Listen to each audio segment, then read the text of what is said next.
Coming to you from a villa in Florida, it's Strongest Style. I am your host and on vacation, the living legend, Logan Hurston. And I'm, of course, joined by my co-host, the Gimmick Killer, Cooper Prater. The Gimmick Killer is going to win the Strongest Style World title, whether he wants to or not. And he is standing at a solid 9 foot 11 inches. He is a giant, the man with the greatest combination of last names in pro wrestling history, Mr. Jack Rhodes Dudley.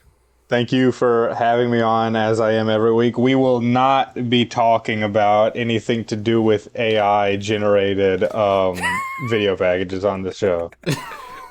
No AI videos of no old Canadian discourse. fucks. No AI videos of unicorns. No nothing. Fuck off. Let me give you the icky, brother. But we do have a good, fun segment. I am a man of my word, and I have failed the great Strongest Style audience and have not caught up with the 20 G1 matches that happened this week because I am on vacation, and I am a man of the people. I got to sing with an American Idol winner at this wedding. I bust it down. They called me the life of the party, but alas, my precious G1 fell between my grasp. So, I am effective immediately relinquishing the Strongest Style World Heavyweight Championship. I know. Don't worry, we're coming back for Wembley. We're doing the Cody Rhodes thing where he loses the belt and he wins it right back.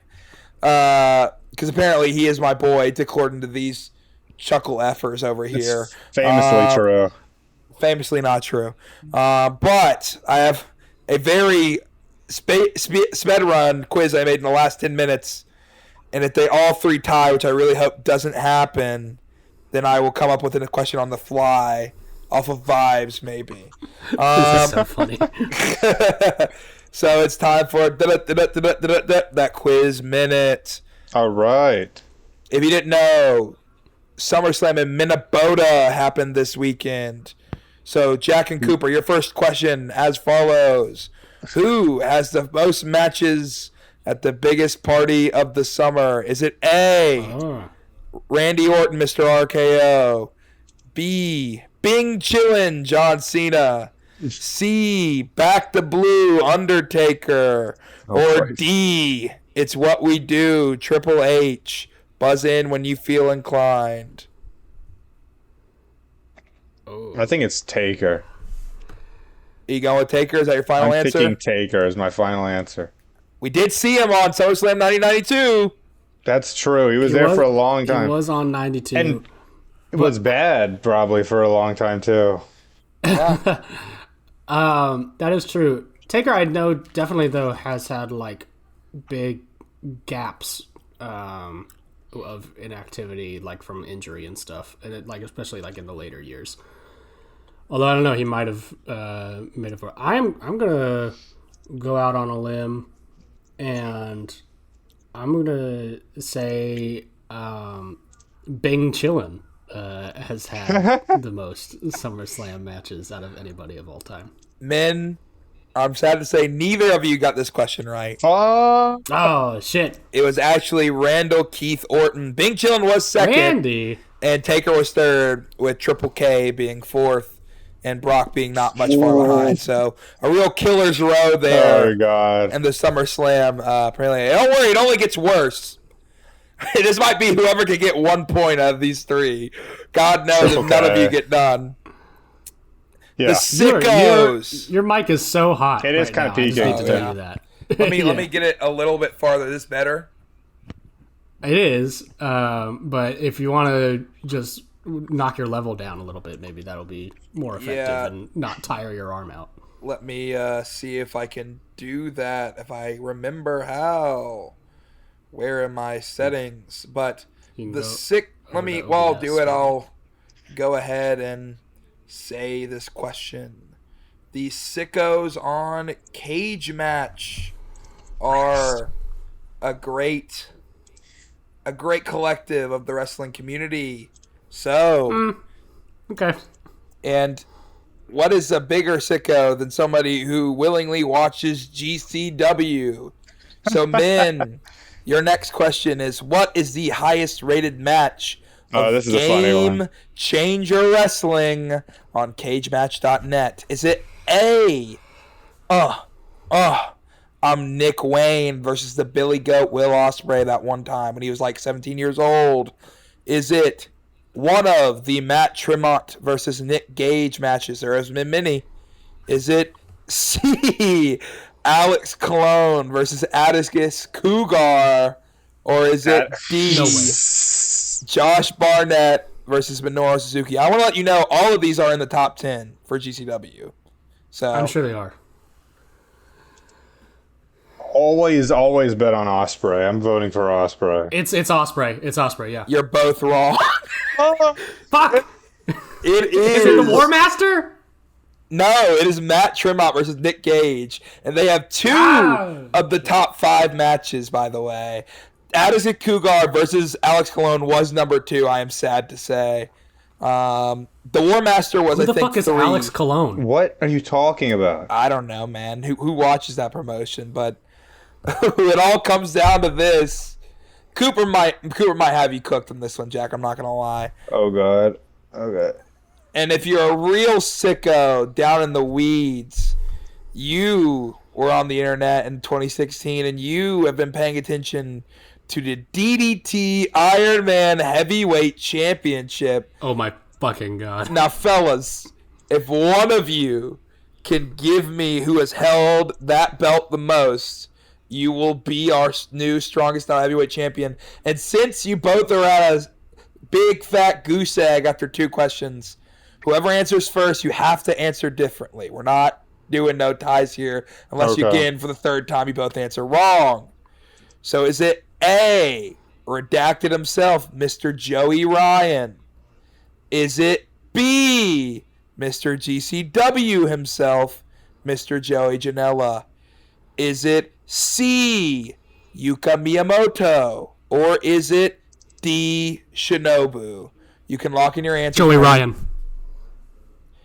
Okay, you say Joey Ryan. You can't do Joey Ryan. Jack, you can win this. Give me 2 and 3 one more time. B is Joey Janela, C is Yoko Miyamoto, and D is Shinobu. Is it D? It is D, Mr. Dudley! Fuck. We have finally finished the story! Oh my goodness! Fuck! I got What a hot start. I got a shit. He's grabbing the belt! He's had it here the whole time! Oh my goodness. Bro. Logan, I can't understand a thing you're saying. Yeah? This whole thing is going to be incomprehensible. That's great. I know for the longest time, Ryan did have the most, but I guess they've fixed that after the stuff happened. Apparently, when I looked this up, Yuka Miyamoto and Shinobu traded the title 215 and 216 times. Hilarious scenes. I know Ryan was like, the guy for that belt, so that's why I threw him in as a red herring. I can't believe he didn't get. I thought you were definitely going to get the Randall Keith question or this one, Cooper, because you give us all these obscure. Why would I possibly get the Randall Keith one? I don't know. Hatred in your heart. He's Mr. SummerSlam. Oh, is that Miss Rhodes Dudley walking in the Oh background?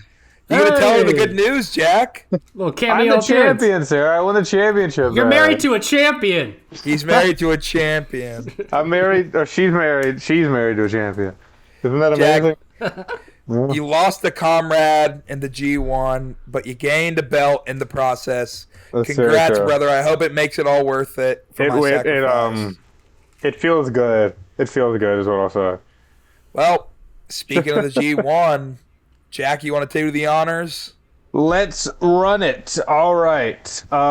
We have 4 G1 Climax 36 shows to go through today, and it was honestly a pretty monumental little stretch. I think the most talked about match of the tournament is probably Came and Went.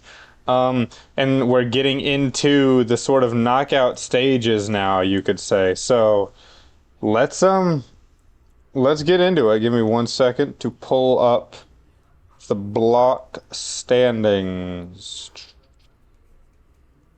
so I can do this properly. Good audio. Good audio. Okay. Good. We audio. are starting in Yamato for the G1 Climax. This was last Wednesday. In our opening match, we had Oleg Boltin versus Jake Lee. And Logan, you've watched this up to the point of just missing the last show, right? Pretty much, except for Shingo. No, not Shingo. Okan and Takeshita, because I didn't want to kill myself. You'll be with me a little bit then. Yes. I'll be on this road, brother. Okay, sweet. So this match had some funny little build up to it. Jake Lee said in his New Japan website English interview a few weeks ago that, you know, they run through all like the guys that they're gonna face and asked them their opinion on pretty much everyone in the block. And when it got to Oleg, Jake Lee said that he doesn't really think it's even fair that Oleg is allowed to compete. And he said in the interview that he thinks he'll probably just have to lose to Oleg and does not expect to beat him in any way. And the fans just have to understand that. Well, he did. Oleg did beat him. The match was pretty solid. I think Jake actually, for what it's worth, and I think this might be just a thing. I don't know if this is a thing that they're asking everyone to do or if it's just been a coincidence, but it feels like everyone has toned down the bullshit just a little bit, even if just for this tournament. Because I know Narita and Sonata have not been doing nearly as much of, you know, the comedy bits and the relentless interference. And Jake, too, has been wrestling plenty of matches basically just as normal Jake Lee with his normal moveset, which, you know, your mileage may vary on if that is any more interesting to you than the other stuff. But yeah, this was a pretty simple match of Oleg just being, you know, that monster he's morphing into, taking out Lee when it you know comes down to it. Lee getting a few comeback spots in, a few sneaky, you know, chances at the FBS or signature moves when Oleg's distracted. Besides that, though, yeah, not much. And Oleg took the victory there. Then we had, Logan, sorry, do you have anything to say about this one? No, I don't really. Do you even remember anything? Yeah. I just want to Yeah. make sure you get your chance. It's all kind of a blur until these matches that I really like come up. I remember Jake Lee. He was busy beefing on Twitter. That's true. That probably was what was happening at that moment. No face paint for that match, correct? What's that now? No, Jake Jonkler. No, face he has paint. been wrestling a couple matches, yeah, without the paint at all. So This was one of those. Yeah, I mean, I thought Jake Lee, he actually tried to fight back for, even though he said like he wasn't going to. And I also completely disagree with that. The guys are not doing bollocks because what? yeah, Ren Narita and Jake Lee are still finding ways to do bollocks. They're in not the doing it to the matches. same level. I promise you. I mean, I guess you could say that. I don't entirely agree. I think Sonata isn't, because Sonata's based. But you know. I think we'll talk about that. I don't know. I mean, it's not like completely gone, but I do think it's toned down compared to like an evil G1 run or something. Yeah, but because he knew how to do it right. Yeah, fair enough. Fair enough. We all know that to be true. Then we had Ryohei Oiwa versus Sonata. Ashes throw the line. I am wired for survival, you know. Motherfucker. Okay. This is I like... love this match. You did really? I thought it was great too. Yeah. Oiwa, he's really... I mean, him and Yuya both have this gimmick of like purposefully toning it down. But like doing more classical wrestling without all the high spots. But I think Oiwa actually sticks with it more. Like he takes it very seriously in his matches. And it's really cool. A lot of this match was built around Oiwa getting a pretty snug side headlock on Sonata very early into the match and just kind of using every moment, you know, he could to get it back in, close the distance between him and Sonata was really on the on the run from him. He would try and work, the body parts. Oiwa is injured. He would try and take to his ribs or take to his knee, but it never really worked out for him. In the end, Oiwa was able to get Dr. Bomb, and then he locked in the side headlock once again and brought him down to the floor with it and turned it into a bit of a almost like a bulldog choke or close to it, and then was able to get the victory just off that. It was very simply worked, but it was, like Logan said, it was super compelling, and I really like Oiwa's style, and I'm sad that as good as he is, he now has to come out to the AI generated theme song for the foreseeable future, because it kind of ruins the whole thing. Not really, but it is bad. It's very bad. Does. It's difficult to get excited, and then he has to like win me back over in every single match. I'm like, he comes out, and I'm like, F this dude with his AI crappy theme that he's getting all pumped up for. I mean, I know he probably doesn't. I don't know, probably he's an AI freak. A lot of wrestlers are. But, he Jacques might Rougeau. well be. Yeah, true. But I didn't know the Rougeaus were still alive. And then Rick you do. Martel was at SummerSlam too, apparently, and I didn't know he was still alive. It's very rare that you will find 80s wrestlers still alive. Not only is Rick Martel still alive, he's apparently in like great shape. He looked the exact same from the screenshot I saw. Yeah. He is the model. So. He looked the exact same. Up next, we had Takeshita versus the Great Okan, and this was my on Twitter the entire match, which sucks because they did this one in Osaka, where Takeshita's like famously the big hometown hero, but they gave him this dog shit of opponent for the homecoming. I don't really know what the thought was there. Anyway, it's not really worth talking about. Okan's entire thing this tournament is just to take him out to the outside and try and hit like sneaky chair shots and shit when the ref's not looking, so it's not very exciting. But Takeshita, was able to sort of push back against it all, hit Raging Fire and all that, and win. And something interesting actually here is that Takeshita was the first person to definitively become he was the sole top of the block after tonight. He went to 8, and nobody else was able to get to 8 that night. So, and that is still true. We'll talk about it in a second. He takes 10, and everyone else is one step behind him. So for now, Takeshita is the undisputed leader of his block, and unless he drops another match, that will stay. Then we've got Goto versus Takagi, which I thought was very good. It's kind of been overshadowed by the match that ended up main eventing. But, I mean, this was a great match between two old guys, who have wrestled, obviously, a bajillion times, but I still dug it. And I like... I said earlier this series that I didn't care much for Goto still doing the big underdog, like, hey, I can be a main eventer again, gimmick.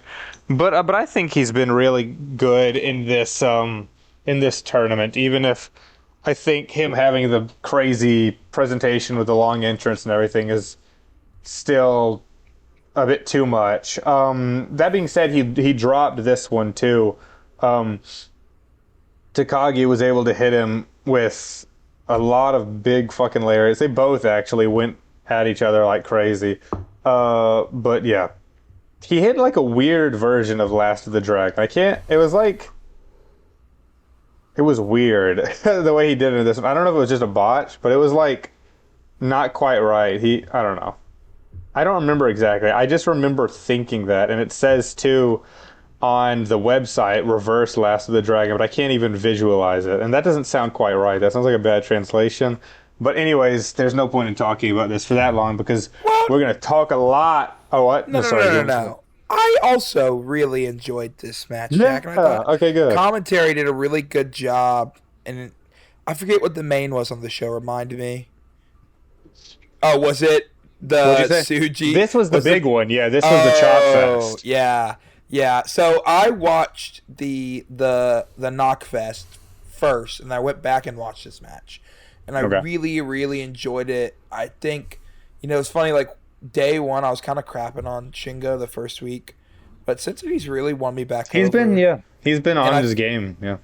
And I feel like commentary did a really good job putting over like why Shingo really needs this win more than just points, and like how Goto has kind of lapped him and made him, the whole family thing and harking back to that. And I mean, I really thought him like just finding every like, I mean, he was dominating Goto for most of it, and then Goto had to come back, and there was a moment where you're like, oh my gosh, he's gonna do all that to lose again, but he still finds a way to win. I thought that was a really good story.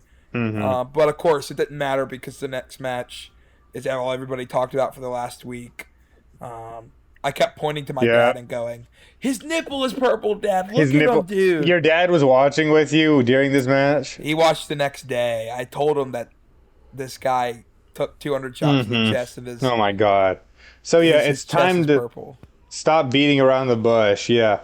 In the main event of the show is probably the most talked about match of the G1 Climax 36 so far. It, I think, was at one point, it might not be anymore, but the KGs had it as like third best match of the year. It had like a 9.5 or some shit. Anyway, Yota Tsuji faced his Unbound Company faction mate Yuto Ice in a very unique bout, you could say. Ice did his normal thing of trying to just goad his opponent into, fighting his way and feeling the high and getting sort of all in on just the never style chop battles and fighting spirit yells and all of this. And Tsuji, it sort of devolves into Tsuji hitting just an insane amount of those overhand chops that are like his main strike. And those are the ones that seem to land hard as hell every time. Like there's always a picture after he does in the main event of the guy with the handprint just after one, right? And Logan's right that after a 25-minute main event, with this being almost the entirety of the match is him chopping him in ice, like laughing and trying to fight back and then getting his fucking ass kicked. It ends up, I think, being like 280 chops thrown in the match. I mean, people have compared it to, the famous like chop battle in the Kobashi Sasaki match in the Tokyo Dome, and stuff like, just any kind of weird high concept Puro match like the Kazuyuki Fujita versus Go Shiozaki match where they kind of just stare at each other forever that happened during the pandemic. Just stuff like that that's kind of weird and you're not sure how it works until you watch it, and then the crowd is just completely on fire for it the whole time, and it's so special.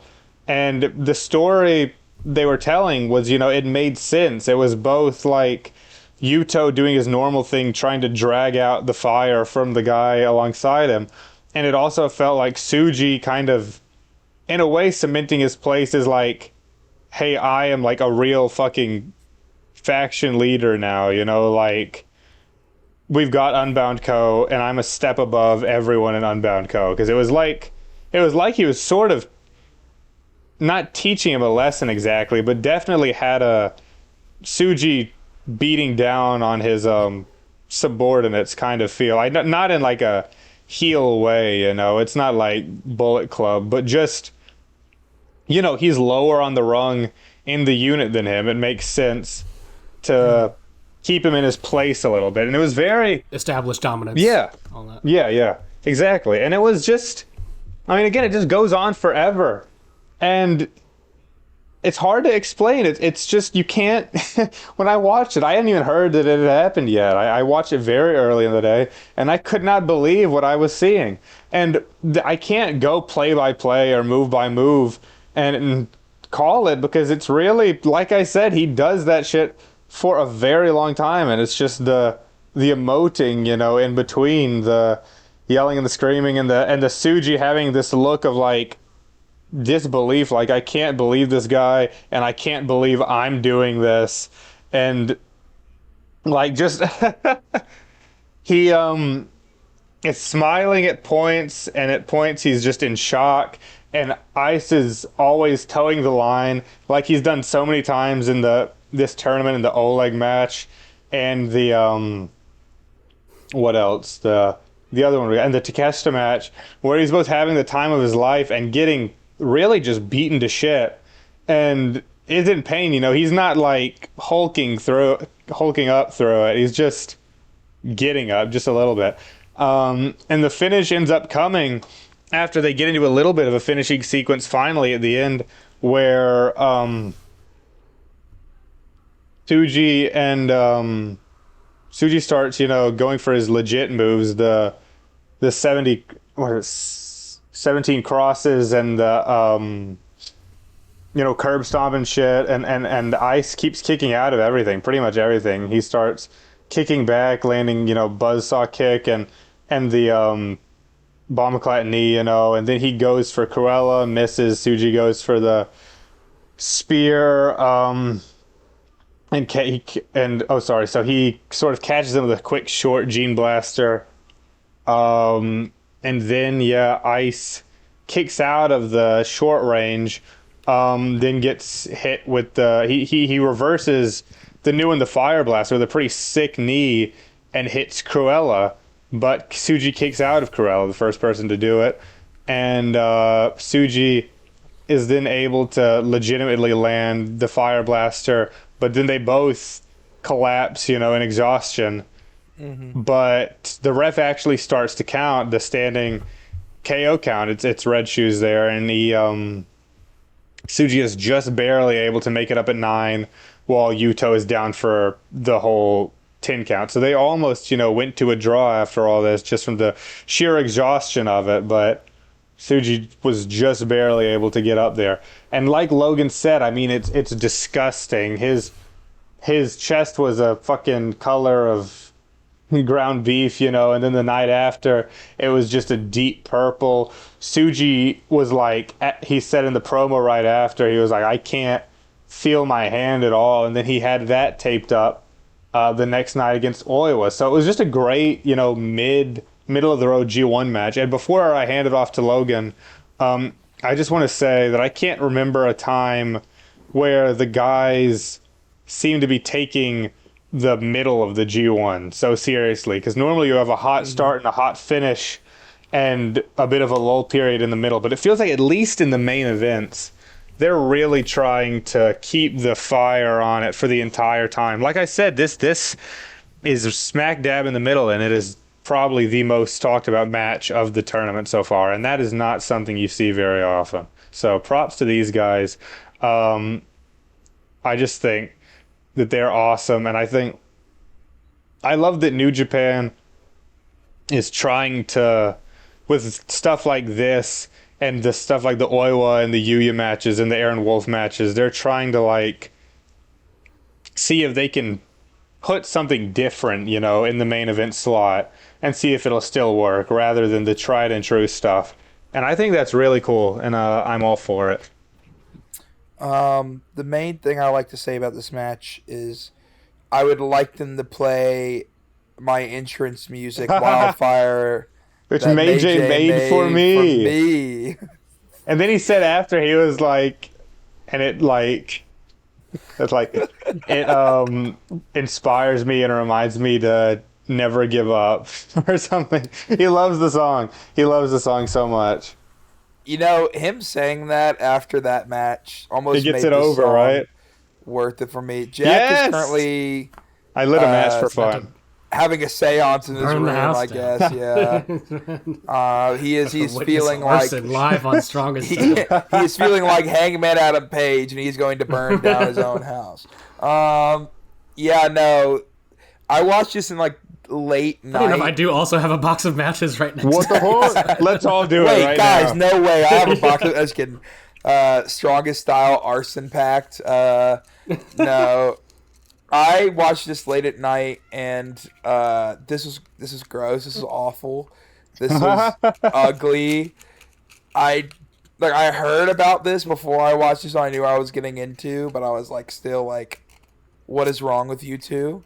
I went to my dad the next day, and I'm like, Dad, they hit each other so hard that his whole pec was purple. Oh, the Sisters of Sin came into Cooper Prater's room. But If that happened, I would not be here anymore. Yeah, I just couldn't believe my eyes, and I was like trying to tell everybody because they were like, I was in a house of people, and I kept putting New Japan World on the main TV screen, and eventually SummerSlam 1992, and I was like, they're like, so you watch wrestling? And these are all people from like Northern who like do like actual like catch wrestling, and they're like wrestling or like You're like, pro wrestling. not I'm like, really. Yeah. I said I watched that fake stuff because I'm like I just don't even want to get into the no argument. confidence. But in then the when they sport watch that it, he they're like, loves. well, they go, this looks like it hurts, and I was like, because it does. I'm like, it still hurts. It's just predetermined. And I think that the New Japan was like, okay, this looks like a legitimate sport. And then they watched SummerSlam 1992, and they all made fun of it, which, like, understandable. Because everybody watched specifically the Macho Man and the 30-minute Macho Man and Ultimate Warrior match. So we'll get to that. Christ. But I thought it was fantastic for what it's worth, but we'll get into it. Oh, my God, brother. No, there I'm was not a semblance of hope. There was a I cannot semblance of hope. believe how long of an Ultimate Warrior match that was. I didn't know they made him like that. It's been forever since I've seen this show. You didn't know they made him like that? Oh, I thought they God. only made him 5 minutes, brother. 10 minutes tops. But yeah, no, this was awesome. But moving on, Jack, take me to the next show.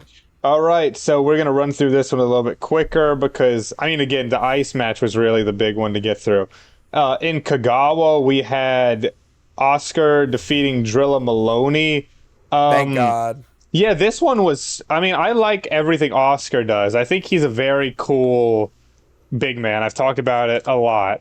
And I like that he's getting, taken very seriously in this match. I mean, this match, like you can expect, was kind of all built around whether Drilla was able to hit Drilla kill on the big man. And they did a lot. That was just classic Giant stuff. But they also went outside, went to the outside at one point and brawled, all throughout. And Oscar looks cool when he's brawling on the outside because, again, he's 6'8". But Oscar was able to lock in that Nightmare Sleeper and take the dub in the end. And then we had Rin Narita versus Zack Sabre Jr., which for some reason got some people very, very upset.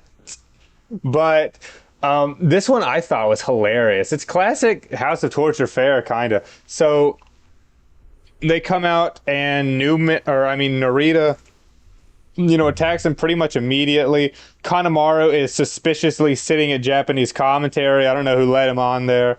And Dick Togo is obviously ringside as well. It wasn't long before Zack sort of got him in a hold, and then Dick Togo, ran in, tried to throw powder in the ring and misfired and hit Narita instead. Kanemaru runs in and gets involved, but Narita, while Kanemaru is sort of distracting him, is able to get him into a small package cradle and gets a pin right away. And gets the 1, 2, 3. Sorry, my brain is just slowing down for some reason. He gets the 1, 2, 3 in 3 minutes flat, and Zack has lost 4 out of 5 matches in the G1. He won until the next night, but he won Shota and then lost out until now and became the first person to be on the bubble of elimination in the tournament. It was obviously a big surprise, just given that Zack is such a big star, but they do something like this every year with everyone. He's just got the yips. And he, I think it's fun. I think it works for him. I think it's more interesting than if he was a major player again, to be honest, because we've just seen that so much. And I think he will have a little bit of an undefeated streak to balance it out. And if he doesn't make the semis, he'll at least bring himself back to being in contention on the last night, because that's just classic G1 booking. As for Narita, I still, I'm not the world's biggest fan. And I guess I did just say that they toned it down and then they had this kind of a match. But see, that's what I'm saying. That was mainly in the Uemura match. And I guess maybe Uemura just didn't put up with the bullshit. Uemura's like, you want to do what? Zack, after the match was over, looked like he was like about to go insane. He's Nick Wayne. He picks up a chair, picks up like the ring bell and all kinds of bullshit, and starts just running towards the entranceway with it, like he's about to go kill Narita. But then they escape him in backstage comments. He is very upset. Up next, we had the big heel versus heel battle of Gabe Kidd versus Callum Newman. I mean, shit. I liked this one. I thought that it was really. Dude, I hate Newman, you know this. Dude, it was good. What was the matter with it? Just Callum is the matter with it. Oh my god, that's not the real criticism. It's not the real criticism. He's had like 3 or 4 bad matches. How am I supposed to give him the benefit of the doubt here? Besides, I think it's more interesting if Gabe wins. It would have been more interesting, I guess, if Gabe won, but also Gabe is probably going to make it to the fucking semis at this point with how he's doing.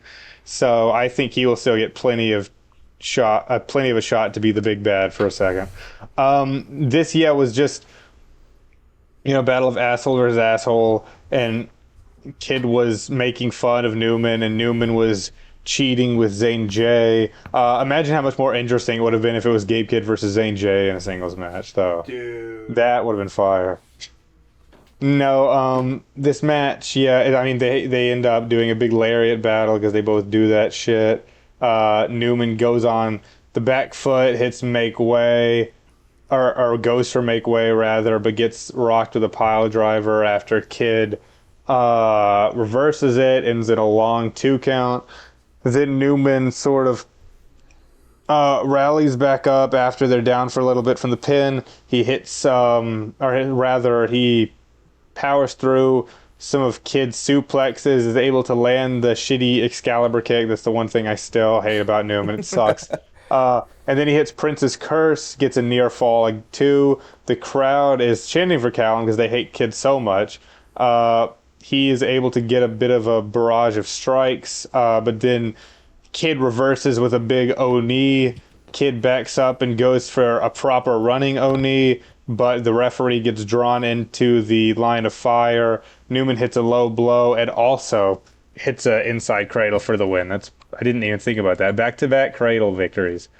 Then in the main event, we had another standout. It was Yuya Uemura versus Aaron Wolf, and this was just a great grapple fest of a match. Obviously, that's what Wolf is best at because it's closest to what he is familiar with.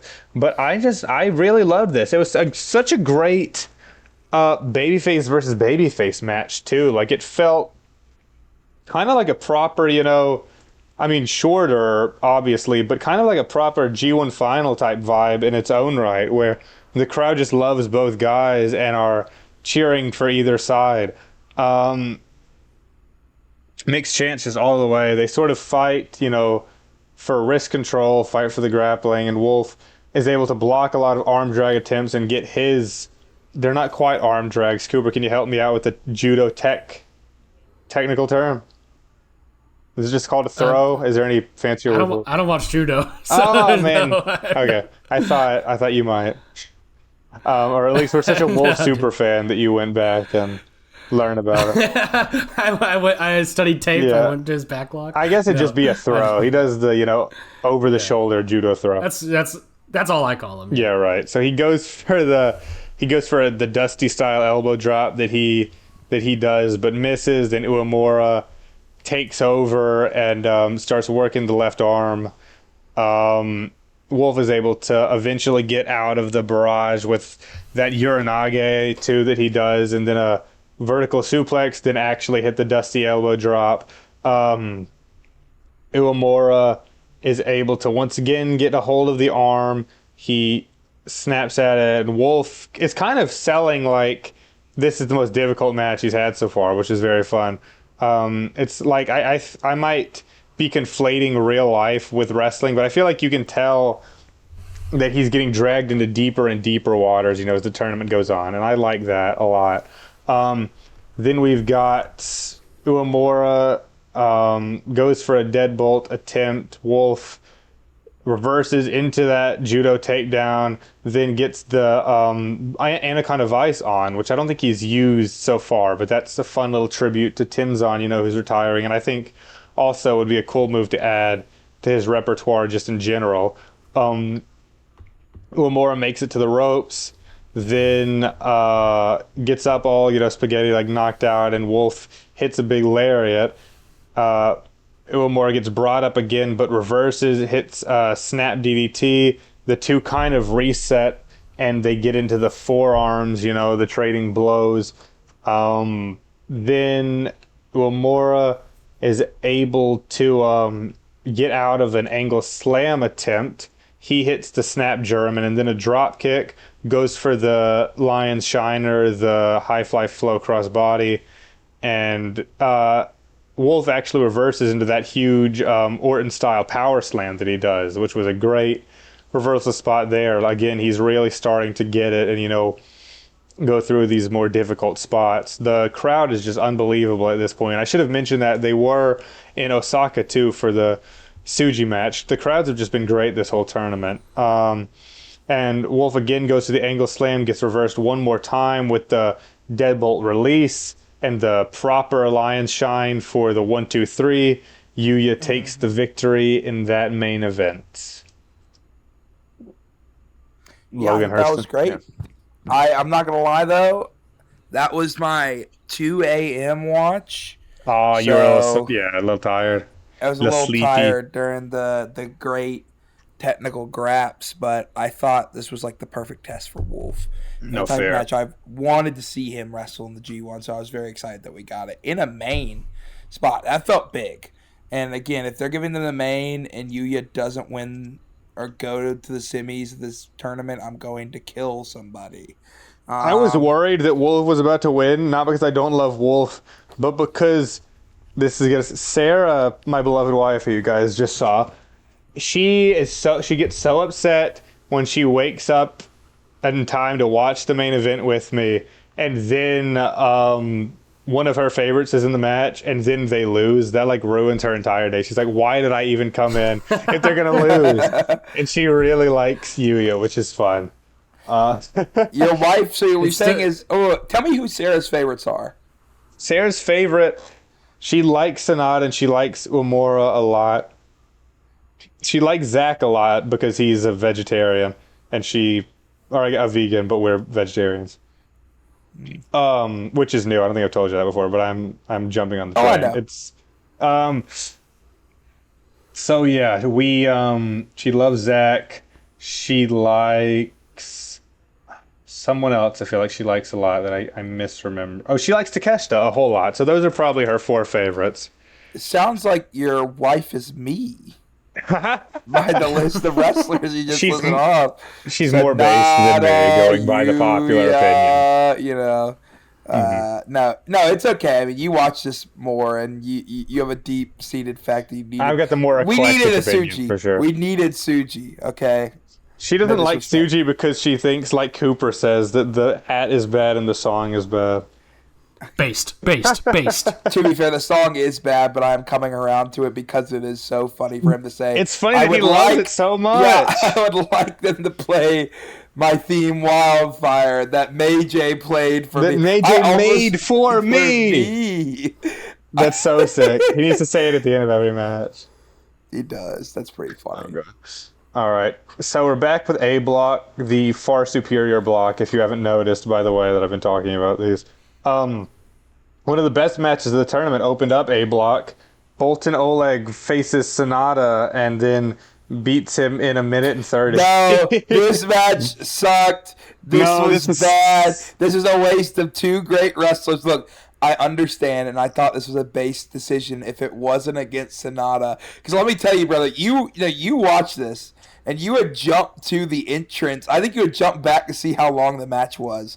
So I spawned in at the halfway point, and it said like 4 minutes left, and I said, "Uh-oh." It's no. I went back because I had a crowd of people watching it with me, and I was like, Sonata came out, and I was like, "This is my favorite guy." And then he gets squashed into 1 minute and 30. They were like, "Why is he wearing that?" And I was like, "Because he can. I want to get that outfit." I'm like, "This guy's awesome." I said, "He's called the Cold-Blooded Snake." And then Yuya came out, and I started saying, "Glory to Kazakhstan." And I explained he was from Kazakhstan. And we called him the last Soviet monster and all this stuff. And then he squashed him. Sonata tried his best. Sonata was like trying too. He was like, they're probably like crazy. This guy's based. I know. Oh, like if really it would have really been against like almost any other wrestler, I would have been like, yeah, that's awesome. But it had to be against Sonata, man. That's funny. But yeah, just to give a quick rundown, Sonata comes exploding out of the gate and tries to hit all his moves right away. He tries to hit Shining. He does hit Shining Wizard. He goes for the moonsault, but Bolton grabs him out of the moonsault and gets him into the gut wrench deal with doing the reps. And then, oh my god, it's so fucking crazy because he catches him out of the moonsault. He does the reps. And instead of doing a gut wrench, he picks him up then into a power bomb. He slams him into the power bomb. He picks him back up, does a second power bomb, picks him back up, transitions into the fireman's carry, and hits the kamikaze all in one swift motion and wins the match. It's crazy. The dude is so strong. He is scary as shit. Oh my god. I'm just realizing how much is weird, but I'm looking at the crazy G1 banner art they have in the entrance, and I looked at Drilla, and he looks like Robbie X. And I was like, Robbie X isn't in the G1, but then I realized it was Drilla. What if Robbie X was in the G1? I'm desperate to know from what possible angle somebody could take a photo of Drilla Maloney that he looks like. I'm about to show. It's like a stylized picture, right? Let me show you. I was putting it in the Discord. I was like, holy shit, it's Robbie X. This is, once again, Robbie X spent too long in the tanning machine. It's all happening? Stylized. See, look, Cooper, it's all with like different colors. I looked at it, I was like, it looks like it's Robbie X yelling, and you can't see his hair, he looks bald. I can see where you'd get that, yeah. I didn't realize that it was their like little designed graphic thing. There are people in the G1 that I would put Robbie X in over. Honestly, brother, same. I'm gonna be so honest. Up next, we had Yuto Ice versus Jake Lee. In the precursor to this match, Jake Lee was attacked by Yuto Ice in backstage comments, and then he said that guy is a thug and needs to be arrested. He is not helping his case based on the earlier altercation in the tournament. And oh my god. And then they follow up on it in the match because Jake Lee's sinister plot to defeat Yuto Ice is that he brings out handcuffs. My god! I didn't even realize and then he handcuffs that! Yuto Ice. Did you not see the promo? You didn't get the context? No, I just thought he was being weird. No, the context is that he said that Ice needs to be put in jail. So he brought out handcuffs. Logan, I cannot hear a word you're saying. I can't believe I didn't it clicked when you said so he brought, and I realized that's why he went in that direction. Jake Lee came out and everyone was like, that guy looks creepy, and I said, that's the silent jester right there. Did you show him the paint that he wore on July 23rd, 2026? No, I mentioned it though. I said he didn't. I think a mention is enough. I think that you don't need to subject other people to sudden blackface. Yeah, if I showed them that, I don't think they would look at me the same ever again. Like, why do you watch this? Yeah, you're still watching this guy? Yeah. Oh my god. But yeah, he comes out with the handcuffs. Yeah, he comes out with the handcuffs. He does cuff Yuto Ice and starts beating down on him. You just know Shingo is like watching that segment like, fuck, why didn't I think of that? God damn it's genius. All I've ever wanted, and that Korean gets it from my god, bro. Oh, fuck. So, Ice sort of knocks down, the referee's knocked down when, I got a little confused. I'm reading it now, and I will explain what actually happens in detail. Lee brings out the handcuffs. He tries to get Ice into the handcuffs while the referee is knocked down. Ice instead handcuffs himself to Jake and starts going with the right hands, but Jake then frees himself because he has the key and gets him actually into the handcuffs. He chops him down and bites on his titty, the bruised titty of Yuto Ice, which looks, very disgusting. Um, but so the funny thing is that in the setup for like Ice getting the handcuffs off, because he still has one on, or he has one on, and he's trying to get them both off before they can do the spot later where Lee reapplies them. It takes forever. Like, he cannot get the thing to unlock. Logan, did you see this, or did you skip through Yes. it, or what? No, He takes I like watched it 5 all. minutes. So the crowd just is like getting so excited at first because he's like, I'm about to take these fucking things off, and they're like, woo! And then he can't get it, and it just goes on forever and ever, and then he has to like just hit like one like kick on the down Jake Lee, and then I was like, woo! And then it just goes on for the longest time. And props to Yuto. He tried really hard to keep the crowd into it, but it's just something like that will always be awkward. Eventually, a young lion had to sort of get a spare key from the back and do it, which is crazy, just for them to move on with it. But anyways, in the end, Yuto is able to hit a low blow on Jake and actually hit Cruella with the handcuffs on, which was kind of a fun spot, and gets the 1, 2, 3 to move up to 6 points. And that for I should be saying this as we go along, but that Sonata and Jake Lee now are the first people in A block to be on the bubble, so they cannot lose again lest they be eliminated. And then we had Shingo Takagi versus Great-O-Khan. True story, I decided I needed to take a shit, and so I kept the match going while I went and took a shit, and then I came back and they were in the shitter after I got back, and I was like, holy shit, they followed me into the bathroom. Because I come back, and I'm not kidding, they did like a backstage brawl in the middle of the match, and when I got back, Great-O-Khan had like Shingo's face in the toilet, and I was like, how did they know? This is funny. I watched SummerSlam last night, and I turned on this match in the morning, and everybody is like complained about New Japan, and they were like, "What are you watching?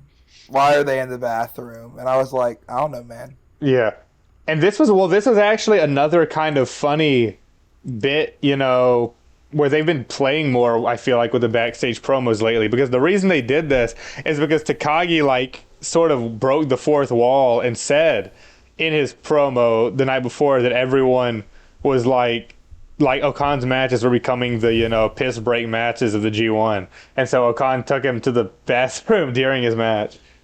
But anyways, besides that, it wasn't anything special. It was still dog shit, and Takagi just sort of wins.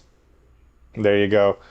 Not any good. And Okan now is also on the cusp. Next we had Tsuji versus Oiwa in the main event. Or no, not in the main event, sorry. In the second to last.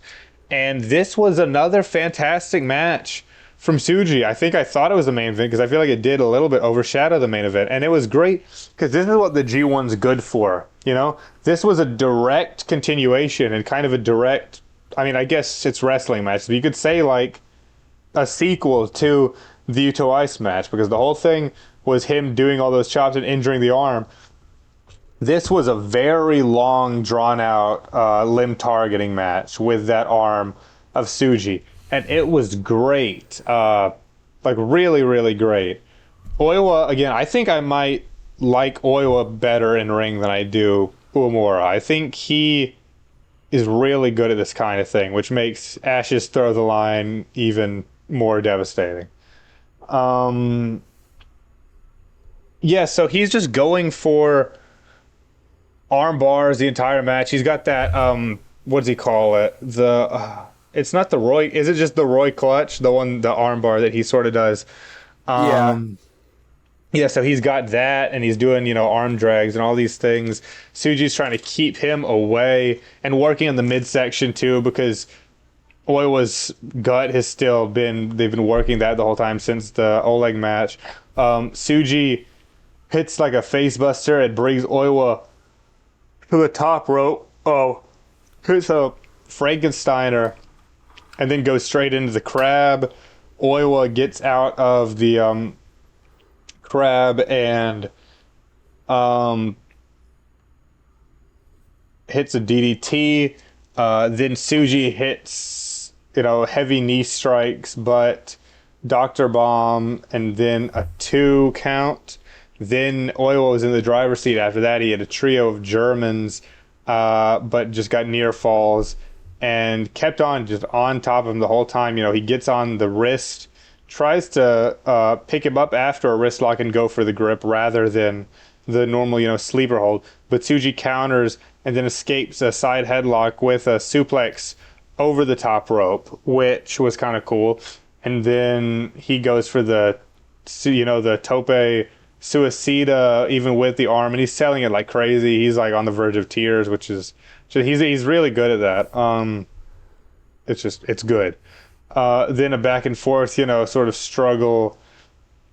Some back and forth trading blows. Oiwa hits a Tenzan suplex, gets back up with a sleeper hold, tries to go for the grip one more time, then gets the short range Gene Blaster. Tsuji lands Silver Lining and sets up for the Fire Blaster, but Oiwa denies it and tries and pins him in a bit of a leverage pin, which I learned later actually was the move that he beat Tsuji with in an upset last year, so that's a fun bit of symmetry. Then he tries to crank the head into that side headlock like he beat Sonata, but Tsuji is able to hit kind of a modified short-range Fire Blaster, which was cool. I think the Fire Blaster has looked better every single time he's done it. I don't know if that's because Newman is a bad seller or because he's getting better or both, but I wasn't so sure about it at first, but now I'm pretty sold on it. I think it looks good. And then he gets, after the short-range one, he sets up for the proper one and just barely ekes out the win with 8. And here's a fun little thing. Moving on to next A block show. Tsuji has been he's in the most exhausted state of the tournament. He had to go through the ice match and then this and just looks totally beaten down, and he's about to go into a match on Thursday with Oleg, who has of course been built as like the absolute monster of the tournament. So it's fun stuff like that. Little stories are happening all throughout the G1, things to get excited about. The Tsuji vs. Oleg match might be my most anticipated match of the tournament because, again, they've built it up pretty well. So I'm very excited about that. Then we had Takeshita versus Goto, a rematch from not King of Pro Wrestling, from the Tanahashi final homecoming show in Gifu that took the place of Power Struggle this past year. And I thought this was great too. It was very similar to their other main event matches, but that doesn't mean it's bad. I mean, I really, really like these two together. Sorry, Logan, did you have anything to say about the Tsuji Oiwa match? Yeah, I mean, I think what you said basically, which is a continuation of both stories of Oiwa's last match is Tsuji's last match going in. I was really hoping Oiwa would take him out with the headlock. I thought that would be a really nice rub. I think that is the mark of a great pro wrestler, that you can get me to like believe that you are going to get somebody to fade with a side headlock, a move that literally nobody cares about in modern day wrestling. But I say that with all knowing that they don't care about the grip. So I still feel like Gato doesn't really care about Oiwa that much, and the AI song isn't helping. But yeah, do you feel like he's going to get a decent push outside of this G1? No, I think Oiwa's very far down the totem pole. Yeah. I think he's below pretty much every heavyweight, like, of the new generation. I think he will not get pushed over even Ren Narita, to be honest. Jesus. Just crazy. I mean, he's got a bit of a boon in that he does have this popular feud with Uemura, but no, I really don't think that he's got anything great lined up soon. Which, like you said, is sad. He really does hold his own with all these guys. He's very, very good. Yeah, then we had the Takeshita Goto. They're pretty firmly behind Goto, I will say. I think he's still got a lot of huge supporters in certain cities, at least. But Takeshita takes control early. He fast charges into the corner, early on, and Goto hits his hanging neck breaker, then takes the offense instead, centers all of it around the neck, obviously, for the GTR and all his moves. Takeshita gets some space, hits the exploder, but he tries to bridge and actually can't, which is pretty cool bit of neck work. That's kind of why it stuck with me that Goto actually did that, because I liked that spot. And then he gets up and Goto rolls out of the ring, and Takeshita's able to hit his big tope con giro. Takeshita tries to go for some striking instead, and Akiyama knee, but Goto lands Ushigoroshi right out of that, and Goto tries again to get him on the shoulders, and Takeshita then escapes to hit a running knee, not the whole power drive, but just a running knee. Goto's able to still get up quickly and reverse to hit reverse GTR, land the lariat, get a 2 count, then tries to double down. Takeshita reverses, takes control back, takes Goto to the top rope. Bit of a precarious, both of them standing up like Takeshita does all the time. But Goto ends up getting the upper hand and does that. I don't know what Goto calls it. The code red, from the top or like the middle rope that he's always done. Gets the 1, 2, no 3. Goto senses, I guess, by then that they need to go into the finishing stretch, and Takeshita fights out of GTR and then does a pretty funny spot where he does the Hadouken, like Kenny Omega style, because Goto's in Street Fighter.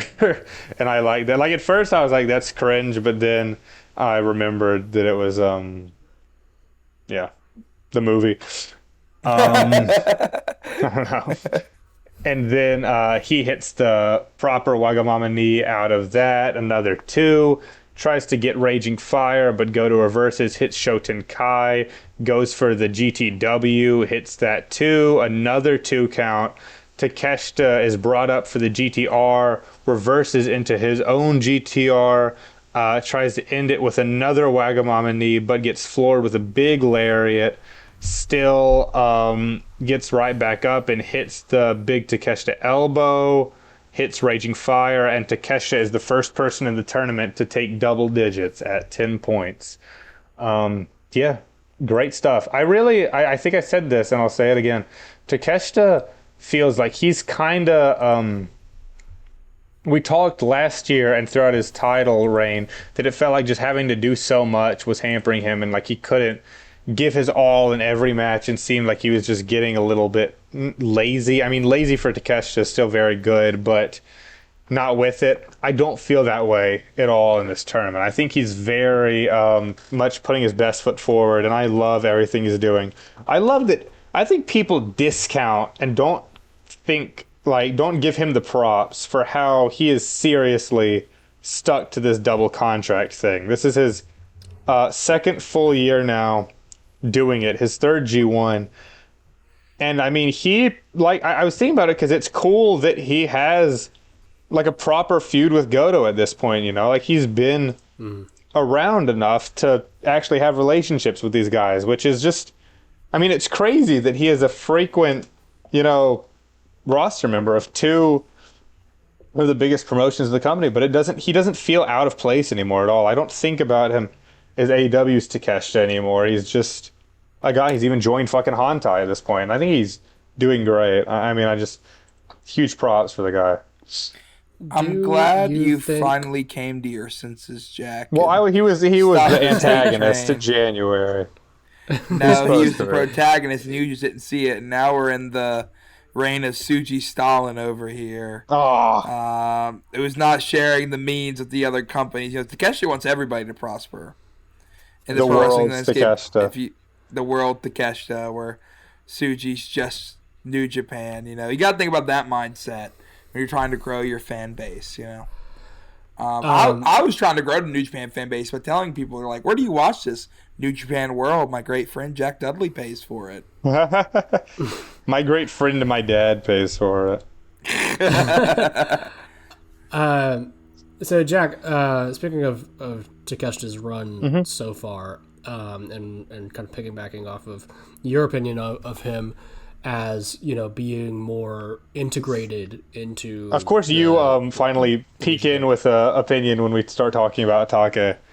Yeah, when we finally talk about a real professional wrestler, now I'm interested. But yes, so I'm glad that you are, you know, feeling as positive on him as you are. Do you think that your feelings are becoming shared by the New Japan fan base, or does he still have kind of that outsider stink to him to a lot of people, even though he has by far, I think, been the most consistent of, you know, these kind of, you know, the AW based or American based guys who come over. For, you know, as much as I liked to joke about it, he did in fact do tours. Yeah. And he is doing tours. He did, yeah. I think that at least in the circles that I'm in, people have liked these matches that he's been putting on this tournament, but I can't say that people have come around to him so much on like just a regular roster member as I have. I think he does still have a feel of like not our guy, but maybe not as much. I don't know, like. Well, maybe just not having the belt. Yeah, he doesn't have the championship. That being said, like, I am down enough to where I wouldn't mind at all if he probably not win the G1 back-to-back. That's overkill. But I think, you know, I'd love to see Takeshita be champion again if he's serious about running both these promotions for, you know, for his whole, at least for the foreseeable future, if not his whole career. Yeah, I mean, I like him a whole hell of a lot. And I think the longer time goes on, I think the stuff will just fade into the rear view mirror. Another thing I think is that all the like New Japan fan hatred towards AEW that is there for whatever reason will, like, I think it's all dependent on, this is going to sound, you know, kind of funny, but I think like it's dependent on how shit New Japan is, you know, like we're frustrated because we have like a finger to point, you know, it's like we're bad and it's your fault. But if New Japan continues to be pretty good and gets good again, I think there's less anger towards, you know, this AEW boogeyman, because it's like, what do we have to complain about? New Japan is good and fairly popular, right? So that's what I think. I do think that Hantai is a bit of a weird fit, but I also think that they don't want to make more factions. I don't know where he would go in a proper faction anyway. Yeah, well, I think if anything, they'd have to probably like give him his own, and that might be a little more than they're willing to do, even as much as they like to push him. There should be more new factions, though. There still should be, and they always do like 1 or 2 a year. There still should be more. Anyways, we go to the next. We've got Aaron Wolf versus Drilla Maloney to start. I actually, again, liked this one quite a bit. I mean, it was very simple and short, but I liked the weird clash of styles between these two. Wolf was able to actually be in control. He hasn't had much of that in any of his matches, so that was really fun. He was very, you know, measured, pacing himself, and he was able to sort of just, I don't know, get on top of him quickly. I think the angle slam, what is it? So he hits one big move very early on. He hits that dusty elbow, I guess. He's able to get him down and hit it early on, and then kind of is just in control for the whole thing. Maloney gets back at a certain point and tries to jump off the second rope for a move, but it's a great reversal into a belly to belly there from Wolf, and then they get back into a trading blows forearms. Wolf has the edge there and takes a few of the Drilla chops to, you know, the sort of discus ones, I guess you'd say. Maloney, I guess, takes it for just a second and hits a drop kick. Tries to counter the angle slam when Wolf attempts it next and lands a gore for a 2. Tries to get Drilla Killa, but Wolf, he hits him with like a 3 amigos of the judo throws back to back to back, and that got a big pop from the crowd.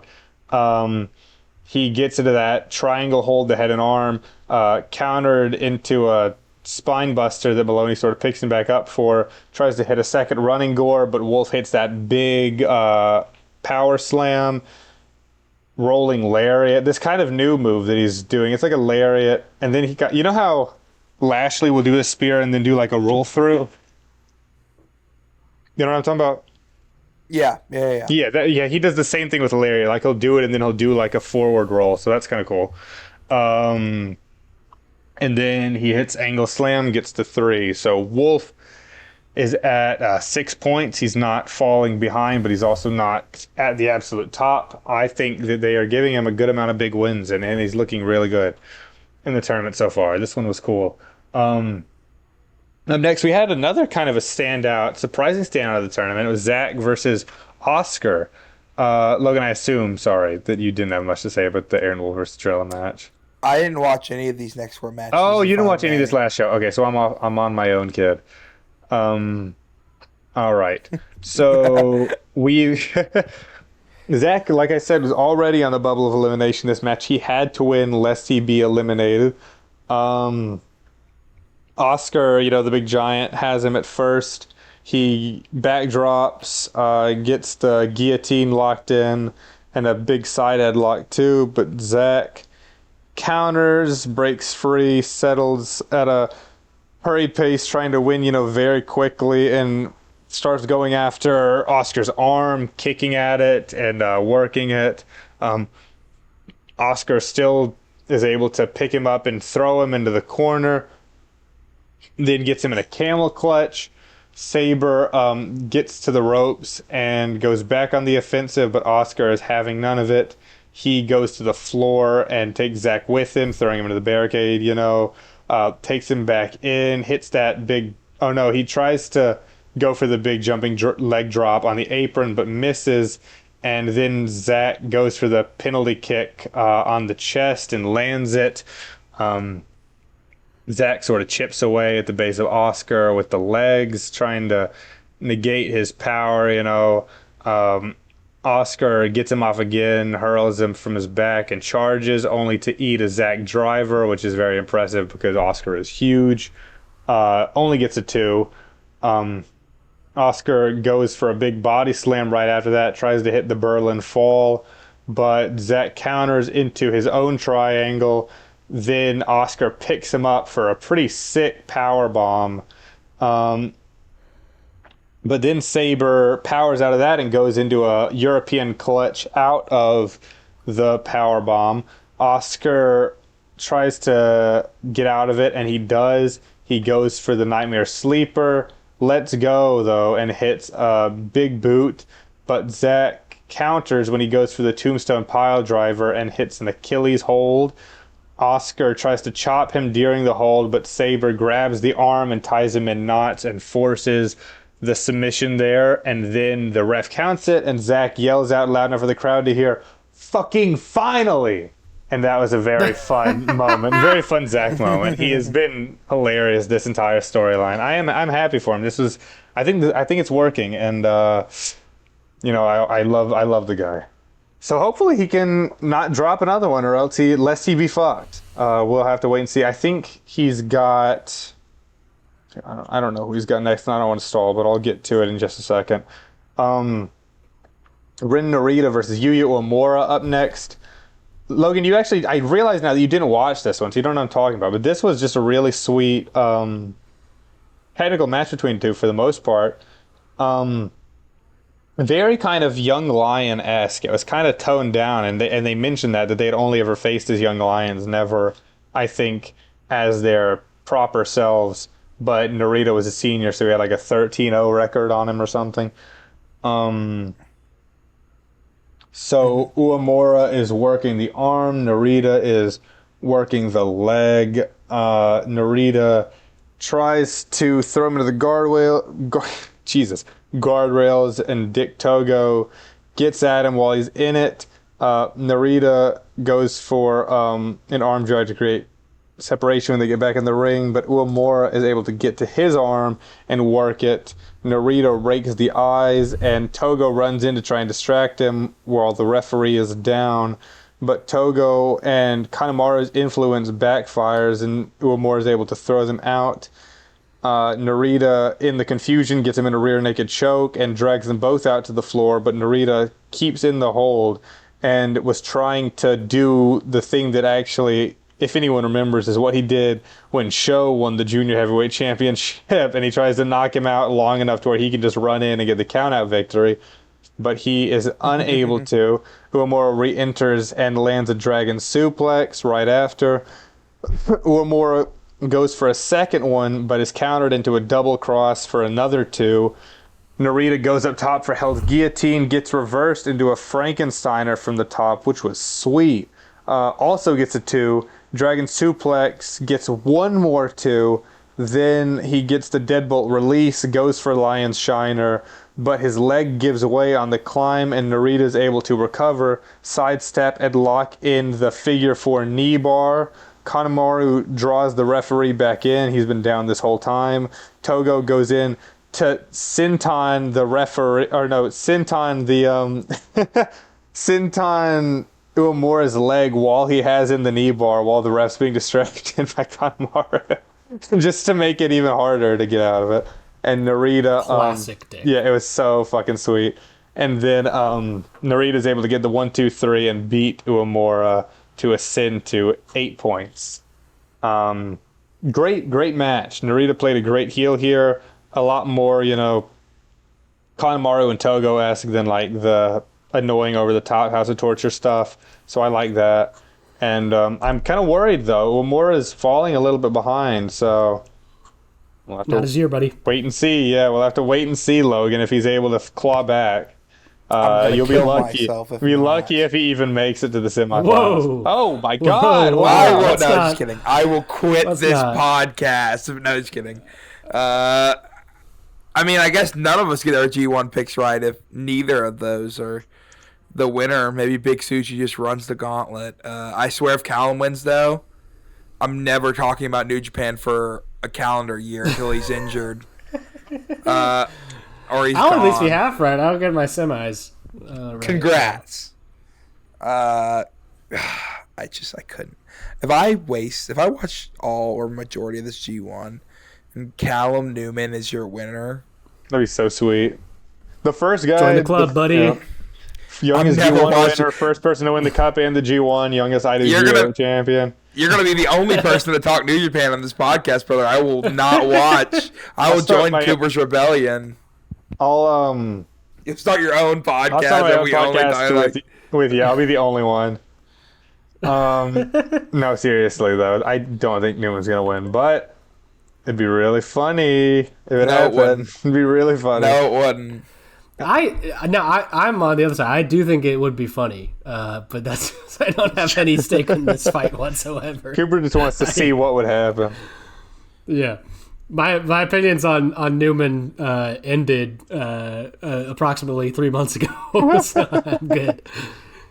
In the main event, we had a long-awaited rematch between Hanare and Gabe Kidd. If you can remember, Hanare and Gabe Kidd had an unholy match in Corkin Hall 3 years ago, and then in the Yes, Dog Pound they did. Cage match, Gabe Kidd almost killed Hanare for real in real life because of blood loss from that match, and they have not faced each other since then. Some are saying maybe he did. And He might have killed him. Hanare is a clone. And this is, yeah.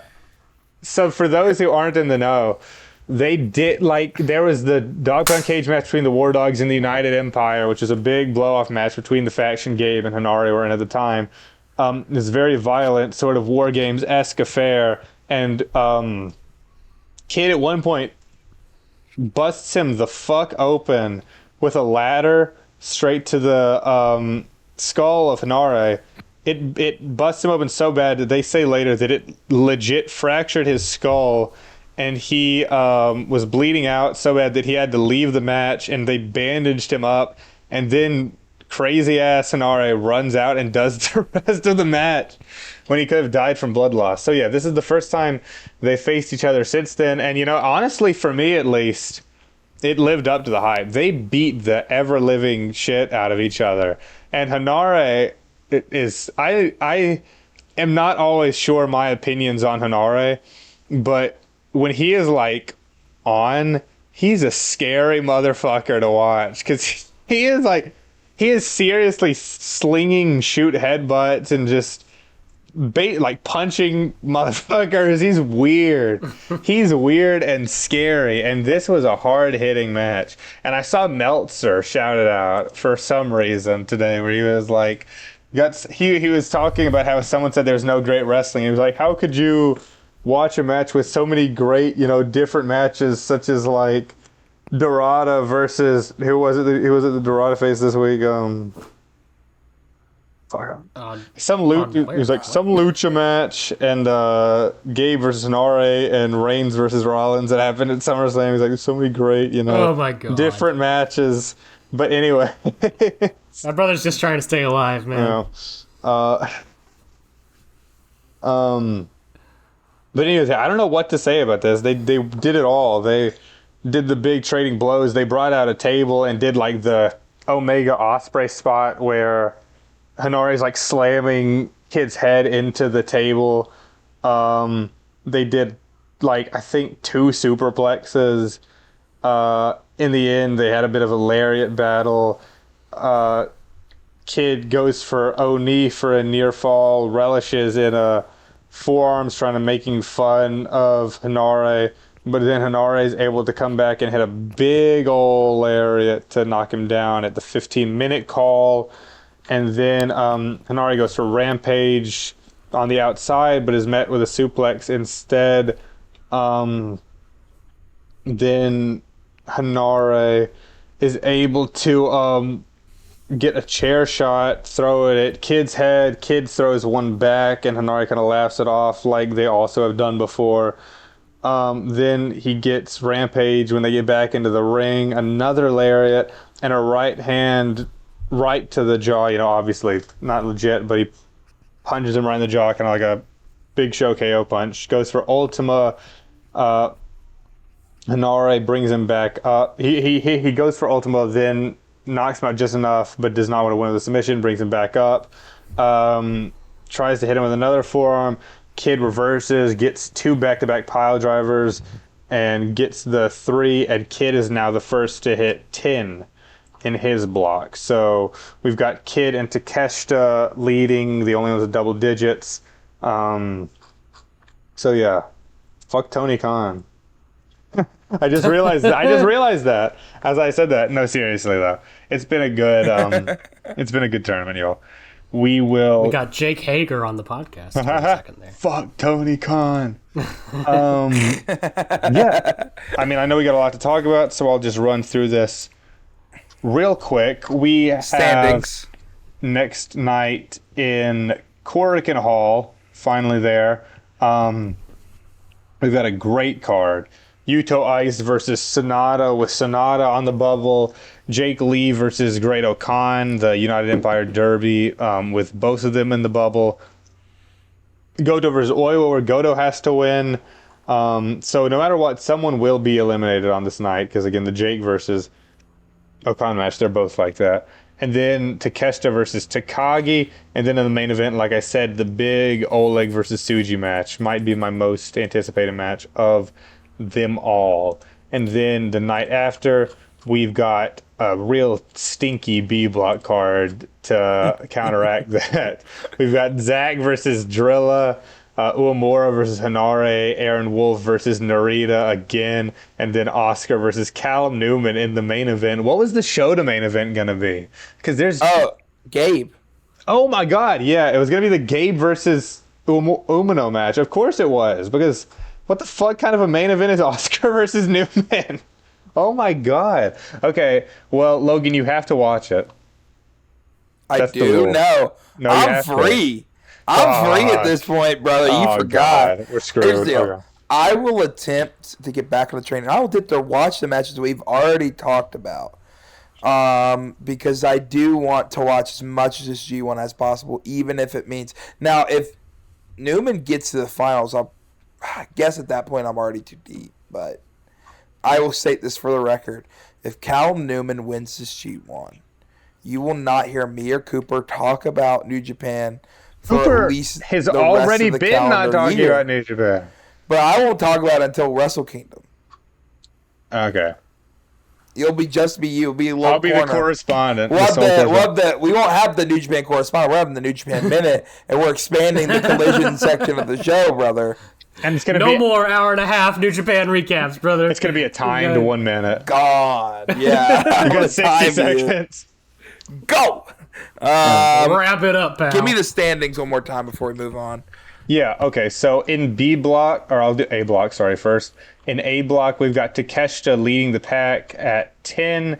Then we've got, and this is another reason why Oleg Versugi is really fun. They are the only two at 8. So that's a battle to also be the second to hit 10. And then in 6, we've got Shingo and Yuto Aiz and Oiwa. And then at 4, we've got Okan, Goto, Jake Lee, and Sonata. So that's the deal there. Then in B block, we've got Umino obviously at 0 because of the forfeits. Then we've got at 6, Aaron Wolf and Yuya Uemura. What the fuck? Then we've got Drilla Maloney, Ren Narita, Callum Newman. Oh, and Zach at 4 at the bottom. Yeah. Then we've got Drilla Maloney, Callum Newman, Ren Narita, Hanari, and Oscar all tied at 8, as Gabe Kidd solely leading the block at 10. The funniest part about the Zach being at the bottom is Zach is the only one who actually had to fight Shooter. So everybody else has got free points from him, and he was the only one and that's his one win before this week. Yeah. It's pain, bro. Oh, brutal. But yeah. Moving on to the land of where the best wrestle. I want to emphasize that. Well, unfortunately, fellas, I do have to interrupt our regularly scheduled Where the Best Wrestle updates to give you some breaking news. Breaking news. That we have a defection. Oh, I know what you're bringing up. Friend of the show, Noah Phillips, can finally rejoice because his favorite wrestler is now going to be on what I assume is probably his favorite wrestling show. Monday nights. A moron. Yes, on Monday nights you can now see the former AEW World Tag Team Champion, Big Bill Watts, ply his trade in the World Wrestling Federation. So far, without his former little buddy Enzo Amore, and who knows how long that's going to stay. But yes, the former by the Big end of the show, Cass. surely. Well, you gotta sure. remember one of his other former little buddies, Ricky Saints, is on Ricky Saints SmackDown, is still and we there, can reheat some AEW nachos as they do in WWE now, and It's your stupid bring those back slacks, together.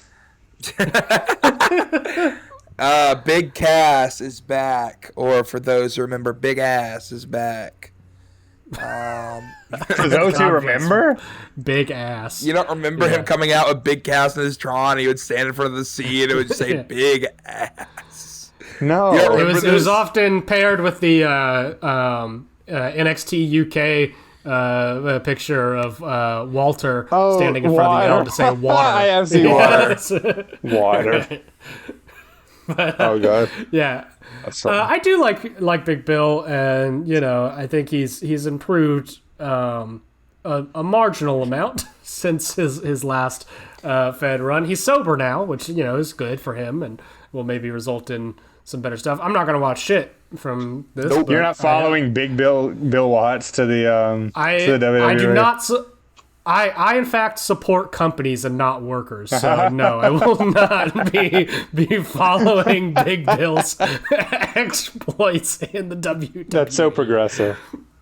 Thank you. It's the brave stance that I'm the only one who's willing to take.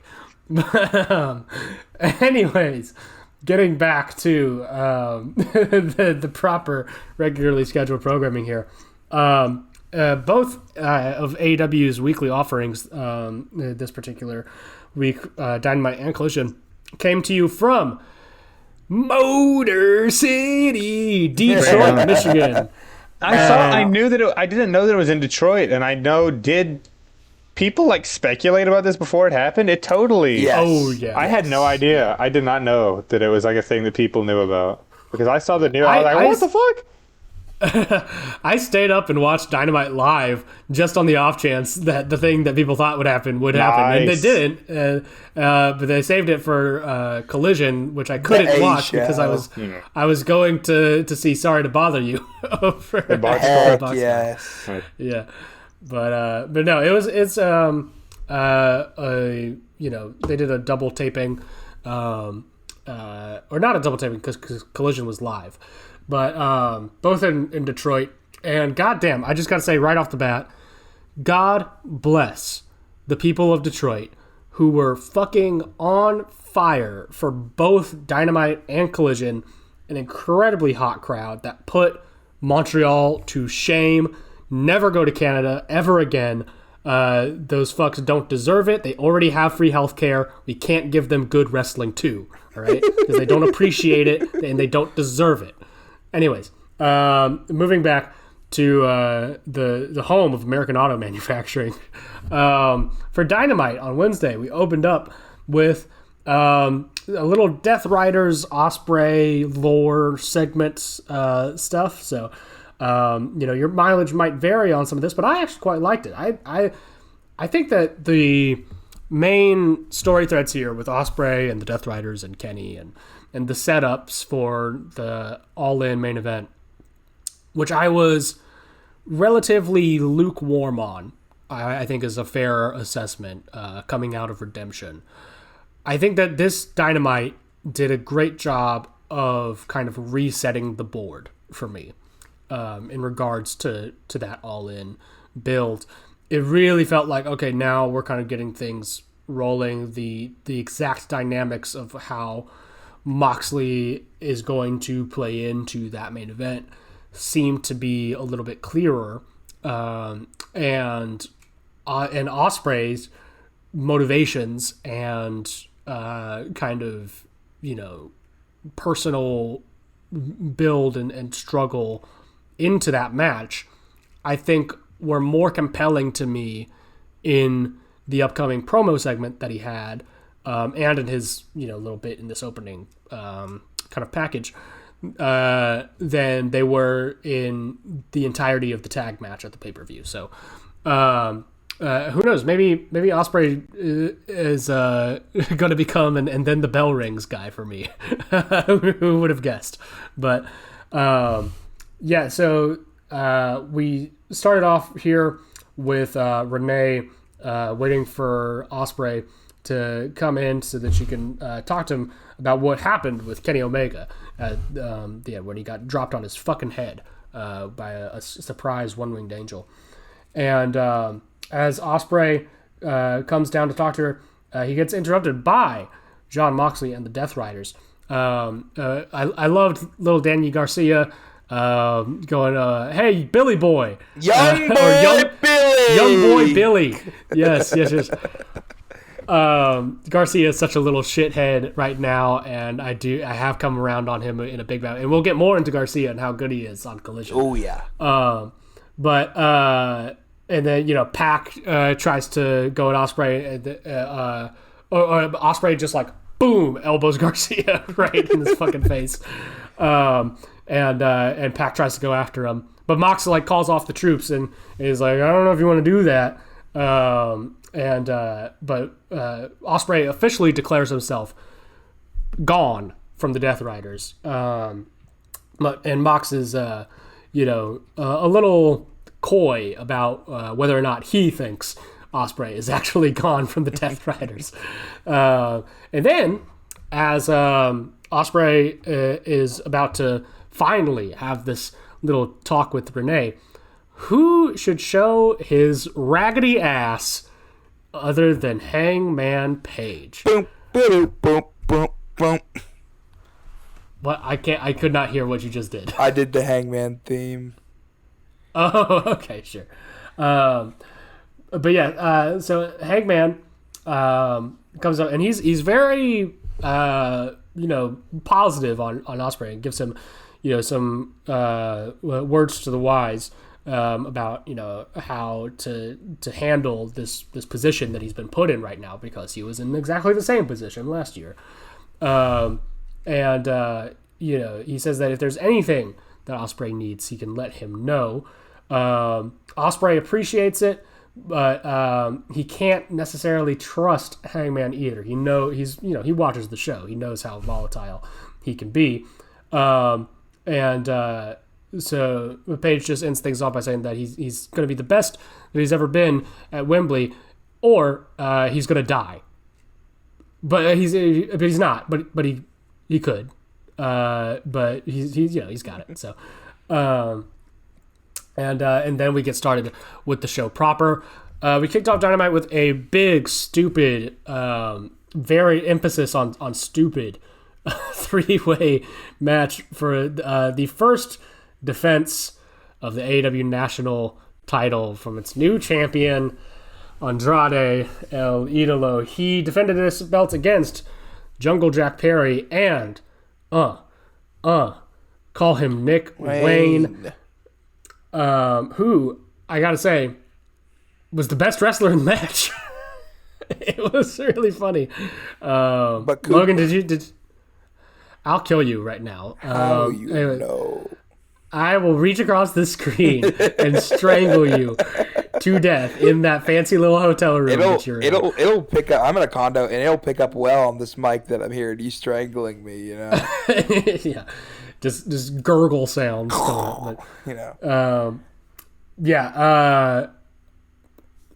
Fuck, man, it's insane how how quickly this shit has gone off the rails for me. But it's okay. Nick, like I said, Nick Wayne was pretty good, and did his part to bump around for the other two, which I think is a shame, because Jack Perry is also not good.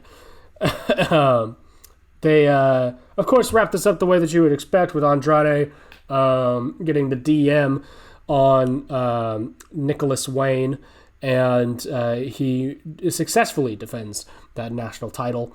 He is then joined by Tony Schiavone in the ring, and things get a little iffy here in this post-match promo. He does say that he feels tranquilo because he screwed MJF, and he screwed Don Callis. And at this point, Schiavone drops the news that there's going to be a men's casino gauntlet match at All In London. And he, I think, asks Andrade if... I think he expected Andrade to react to the news first. Andrade didn't really. And then he was like, would you be interested in being in that match? And then Andrade said that... he says that the match for the number one spot is going to be held next week at Grand Slam Mexico, and would Andrade be interested in being in that match? And then Andrade asks the audience one question. And we're moving on to the Divine Dominion, or the Brawling Birds, getting a potential title match with the Divine Dominion. They said, let's have it. Whoa. We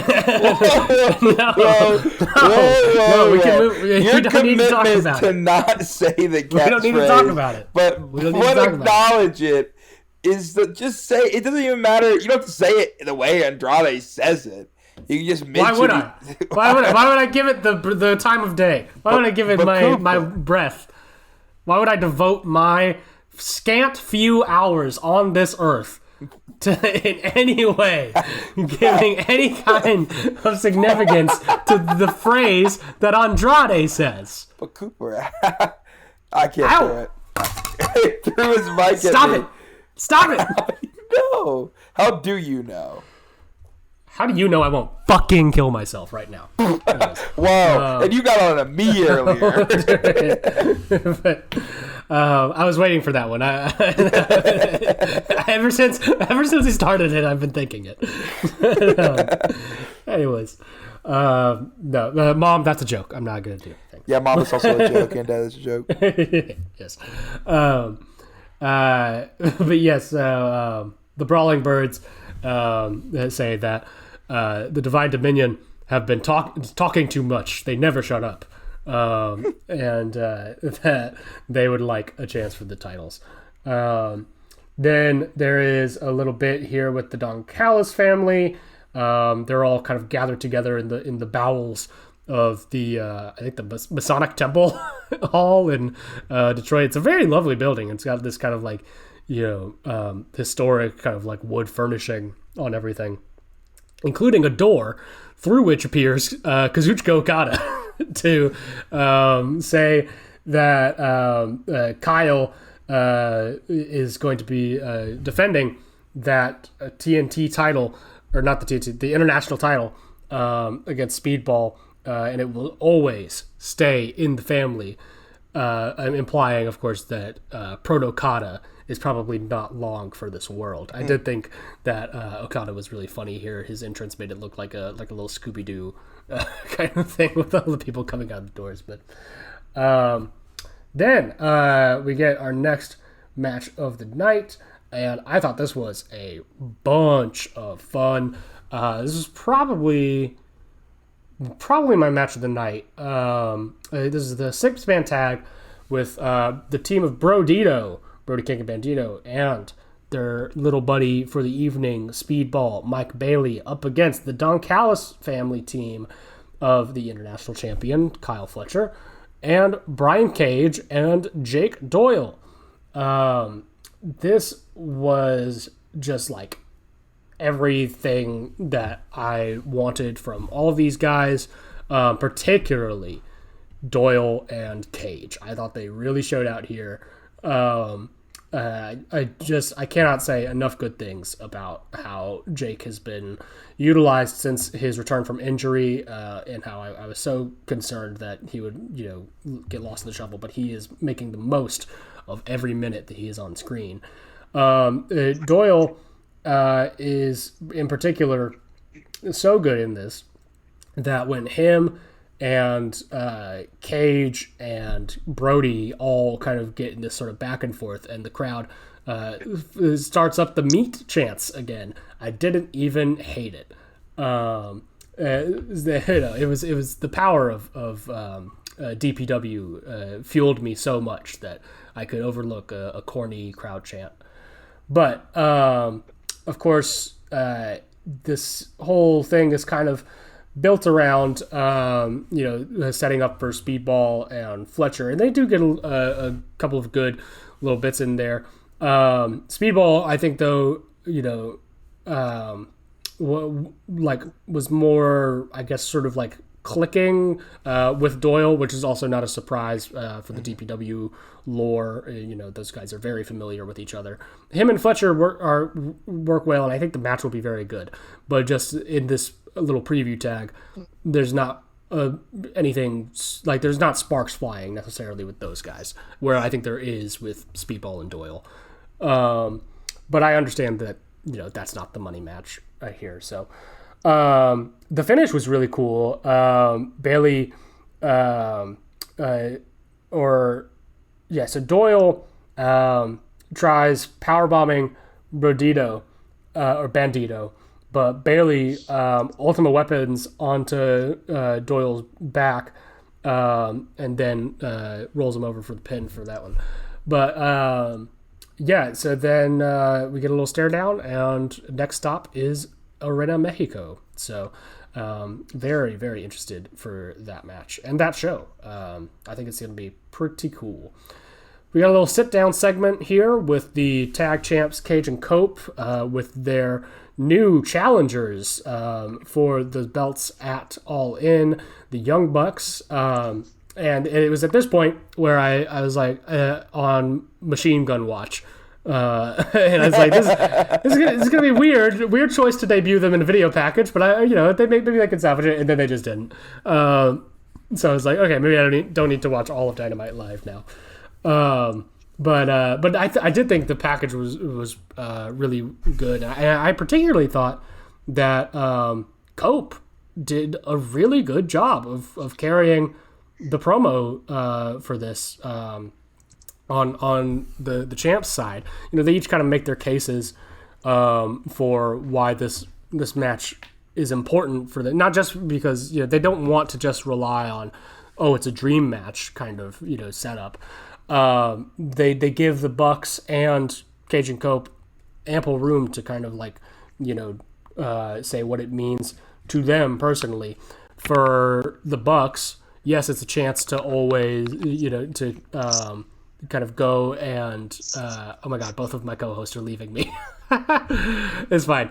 I will be the one lone Cage and Cope defender on this podcast if I have to be. But they the Bucks say that while yes, it's an honor to face Cage and Cope, that they have worked their asses off to get back into the title picture. Obviously since losing last year at All In, and they've been to the back to the bottom essentially, and so having to now work their way up, they have to prove to themselves that they are still the best tag team in the world, that they are the best tag team of their generation, which then allows Cope and Cage to explain that they feel like they are not only the best tag team of their prior generation, but of the Young Bucks' generation as well, now that they've reformed. And they go into that this is their kind of second run at this. That they have been through literal retirement and out on the other side, and that they want to show the world that this is not just a nostalgia run for them. That that they earned this position.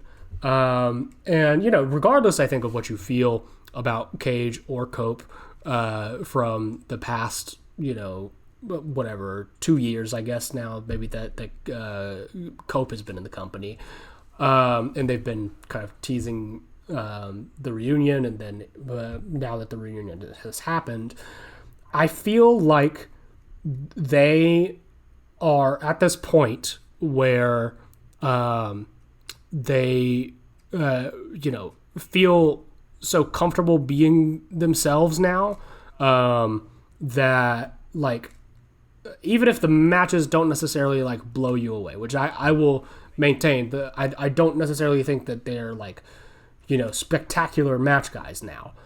I think they've been in great matches occasionally in AEW, but that you can usually rely on them for interesting kind of character stuff. Particularly, I mean, Christian has always been so good at that, and Cope has kind of, I think, found his voice within AEW now, as kind of not only this kind of grizzled veteran, but the yin to Cage's yang. So regardless, I think that it will be a really good, interesting kind of program that they work leading up to the match. I've been stalling for time as both of my co-hosts had abandoned me. Now one has finally made it back. I've been putting over Adam Copeland in the meantime. Oh my god! I thought he was really good. What was he doing? Was it tag match or he had a singles?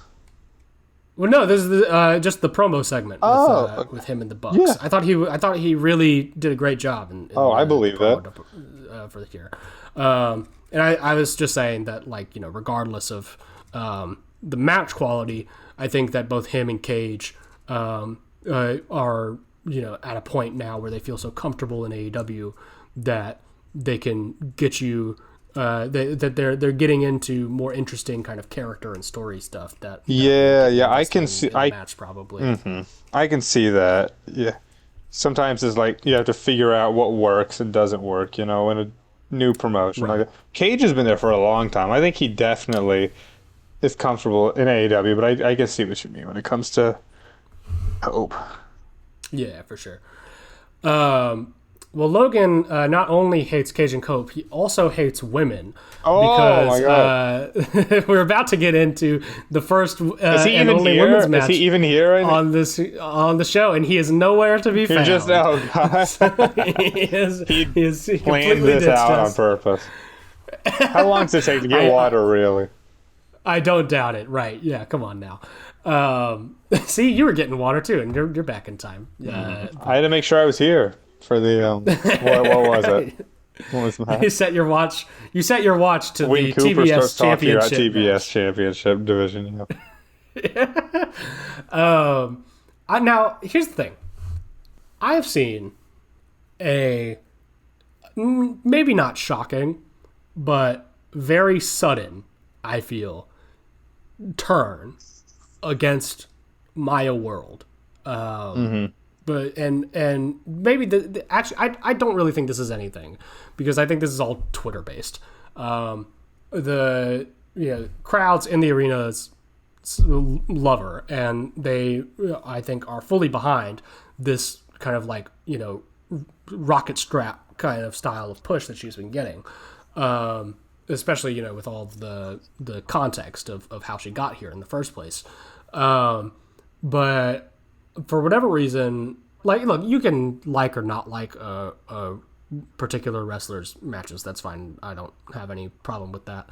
But I feel like people upset that she is getting these opportunities so soon, I think are kind of short-sighted. Yeah. I feel like or not, like I don't know every person on the internet. I don't know every person's opinion on wrestling or anything, but I just feel like the general sentiment from wrestling fans for so long has been, we want to see fresh new faces pushed into spots where it seems like they matter, and and that they have definitive kind of plans and visions for them. And we finally get it. Yeah. And then people are suddenly like, oh, well, no, but not like that. Not like this person. Mm-hmm. No, I get what you're saying. And that's true. There are many such cases, I'll say. Very, very much. Many such cases. But I feel like this, if you are that kind of person who wants that sort of stuff, and I am, this Maya World thing is, in my opinion, the best possible one for it. They haven't fucked it up yet.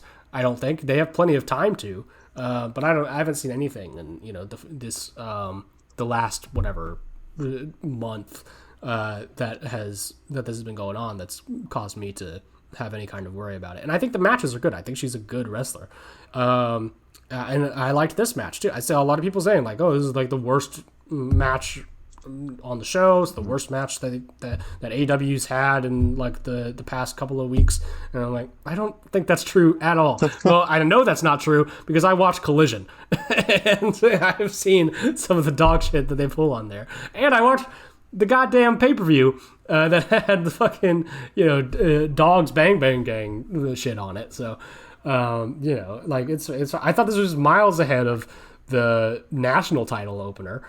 But yeah, this is her first defense as well of the TBS title. Maya World going up against the CMLL women's champion Persephone.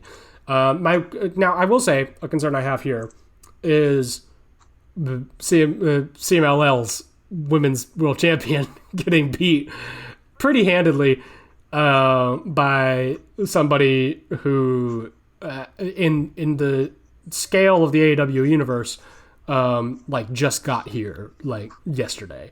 That I can see maybe getting upset about if you are a bigger CMLL fan than me. But and I think Persephone has a lot of upside too. I think I would not be surprised, if she decides to devote more time to AEW in the future. And I think you want to maybe start kind of getting her a little bit of momentum going, so that in the fans' minds, she's not just person who's here to lose because she is from another promotion. But I think that they both put in a lot of good work here. The opening the segments of this I thought were really fun to watch, and Persephone like pulls out some pretty wild like kind of, I don't know, blood sport styles, like, you know, like ankle picks and roller and like jujitsu rolls on like on the ground and stuff that I had never seen her do before. Really, I didn't really recognize that as an aspect of her work, but I think it looked cool, and I would like to see her keep doing it. But things go to the outside, and you know it becomes a pretty standard, you know, dominant heel versus plucky underdog babyface kind of dynamic from then on, which is okay, but you know, nothing super crazy. And Maya gets that bridging fallaway slam in for the win again. Now I will say there was a little bit of trickiness in the finishing stretch with I think it was Sheeta came out to try to interfere, and Statlander came out. So they're just kind of slowly but surely putting more puzzle pieces in on this division. And I don't exactly know where that's going for if they're just doing whatever Sheeta and Statlander as their own little secondary rivalry, or if you'll have a triple threat maybe for the TBS, maybe at Wembley. I don't know. But I am still all in on TBS champ, the It Girl, Maya World. So yeah. Logan has finally joined us now that we've stopped talking about the women's match. I was here in the middle of it. No, the Banyo called me, brother. I said, "How you know?" And then I went to go get some water. You know. He was getting water for a long time. Well, I went to go get water, and I was like, I kind of got to use the restroom. I'm like, don't need to double dip. Let's just go ahead and knock two birds out with one stone. You literally left for like 30 minutes during New Japan last week, and Jack was gone for the first... Yeah, because you guys were talking about shit wrestling. And Jack was gone for the first 20 minutes of this segment. I want to remind you... Because I'm a misandrist. I want to remind you that after All In, it is officially Women's Month on Strongest Style. The whole month of September, we will be predominantly... I will not watch a single bit of New Japan Pro Wrestling. I'll be only watching Stardom and Sinjo and other stuff, and we'll probably do some retros. Just gonna be watching Marigold. Well, I don't know about that. I don't know if I'm that deep. Do you support women's wrongs as well as women's wrongs? That's the question. Not when it's run by Rosie. Right. We will continue that. And I did watch this match this week, Cooper. I just really had to use the restroom. It'd be happy I didn't do it in the same room where I had the mic, so you couldn't hear noises in the background. I went downstairs. Hooray for small miracles. Anyways, we get then, fellas. Mark Davis fucking rocks. He's so cool. He's so fucking good. He never should have lost that title to that fucking bum Andrade. And he cut the best promo he's ever cut against Will Ospreay to set up their big blow-off match now at Grand Slam Mexico, because they are 1-1 this year, and he needs to settle the score. And I don't know, just something about his delivery. He was like real snarly and spitty and angry, and I was like, yeah, hell yeah, that's like it felt like very sort of I don't know, like golden era WWF heel like promo, it feels like some shit that I don't know, the Barbarian and the Warlord would cut to camera. So I really liked it, but he was better than the Barbarian and the Warlord ever were.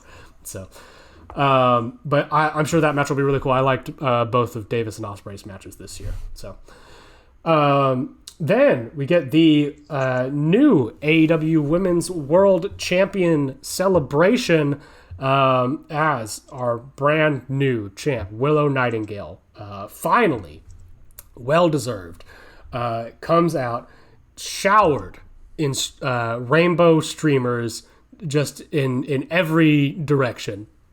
And this is where like the Detroit crowd really showed out, and I'm so glad that they were fully in for this. I mean, they had so many different pro Willow signs up and everything. Some people like had this one that they threw over the big balcony that they had that was like right at the hard cam, so you could see it basically like the whole promo.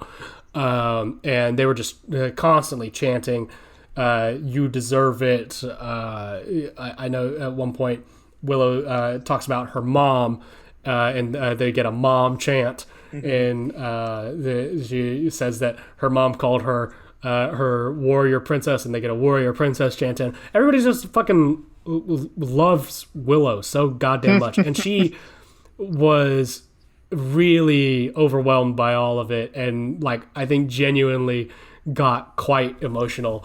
It was just the most lovely thing to watch. So yeah, she goes on this thing about how great it's been to live this dream, and with all the struggles that she's gone through in the past couple of months, to come out the other side of it, and to have such strong support behind her, how great that is. But then she's interrupted by the CEO, Mercedes Moné, accompanied as well by, later on we will find, her new heavies, the Divine Dominion. So Mercedes takes the mic, and she kind of basically tries to say that Willow's redemption story back at the top is not going to overshadow her redemption story back to the top. That she hates Willow so much because her name is just written all over Mercedes' AEW career, losing the TBS belt to her, and being kind of like the catalyst for that downward spiral that led her to be absent for the first half of the year. At this point, the crowd is similarly hot against Mercedes. Lots of shut the fuck ups and all that sort of stuff. Then as put in the AEW recap of this segment, Monet pie-faced Willow, and the two began arguing as all three start trying to put the brakes on him. Then the odds get evened out because the Brawling Birds come over to Willow's defense. So you've got your women's world title contenders set up, and then you've got your women's tag title defenders set up there. So a neat little segment that kind of wrapped everything in a bow. So I am super hyped for that's honestly, that match is probably gonna be my personal favorite of All In, if I were to predict, assuming of course that they do the Continental thing that I hope that they're going to do, in which case that might actually be my favorite, but it's a toss-up back and forth between those. And speaking of the Continental Championship, we have another title defense from the champion Jon Moxley, this time going up against Commander. I thought the match was fine. Commander gets a lot of cool stuff in, as he always does whenever he gets big TV minutes. But there was the big spot from that got kind of popular on Twitter of Moxley coming up with the two fingers up at Commander. But let's be honest, nobody ever thought that Commander was going to win the Continental Championship on a random episode of Dynamite. So he chokes out Commander to get the win, does Jon Moxley. And I don't know if it was after this, or it was after. We'll get into the rest of the Continental stuff later because Mox says something afterwards. Then we had some bullshit with the Bang Bang Gang and the Dogs and the Death Riders for Collision. Don't care. I didn't watch that match, but either the follow up on Collision. So the Dogs are just, and the Bang Bang Gang. I don't. It's. I'm sure somebody likes it, but it's not me.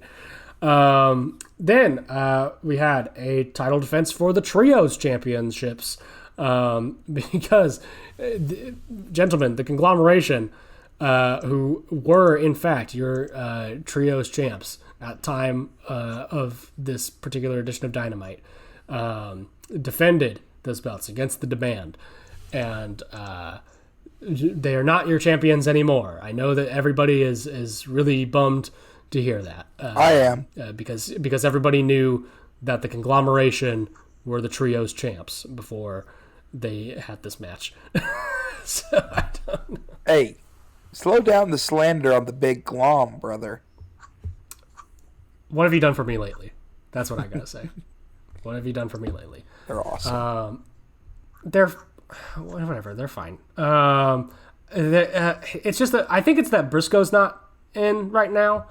Yeah, and he's fair. so much of what holds that act together for me. Because otherwise, it's just, I don't know. It's just Orange and Kyle fucking around, and I'm like, I can't. I'm not such a homer for these guys that them just fucking around is enough for me. I mean, I'm sorry. I saw what Orange can do when you give him stuff to chew on. This is not enough. I've seen what Kyle can do when you give him stuff to chew on. Like, whatever. I'll save my conglomeration rant for when it really deserves it. So, but the Demand are now your Trios champs. Which makes sense. They were kind of always set up to be, I feel, but this is kind of like the perfect position for an act like the Demand. I'm sure they will light up Collision with more tags against the Rascals or something. So then we get this Death Riders package where Jon Moxley says that backstage is abuzz with news of a new tournament, the Continental Cup, which Right. I don't know how to feel about. This isn't replacing the C2, is it? It better fucking not be. Okay, so it hasn't been. It's not for sure or not. Okay, because I did see the news, but I didn't yet look into it enough to know. Well, actually, I think it for sure isn't, because later on Collision, Shivani kind of clarifies this, that he says that the C2 is the winter tournament and that this Continental Cup is kind of their summer tournament right now. Okay. Although I thought the summer tournament was the Owen Hart. Yeah, they've already got a single elimination tournament. Yeah. I don't. Yeah, and that's the thing. I don't like that it's, I think, single elimination. I don't really like that it's a mystery bracket until like you actually get to the matches.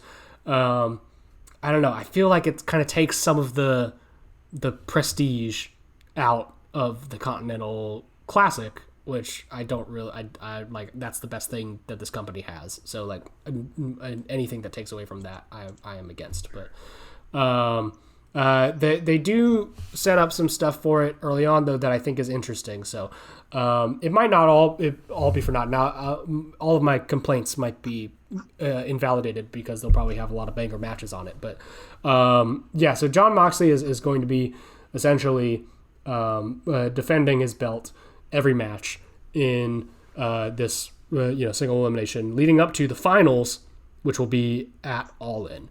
And the winner will get a fancy little trophy.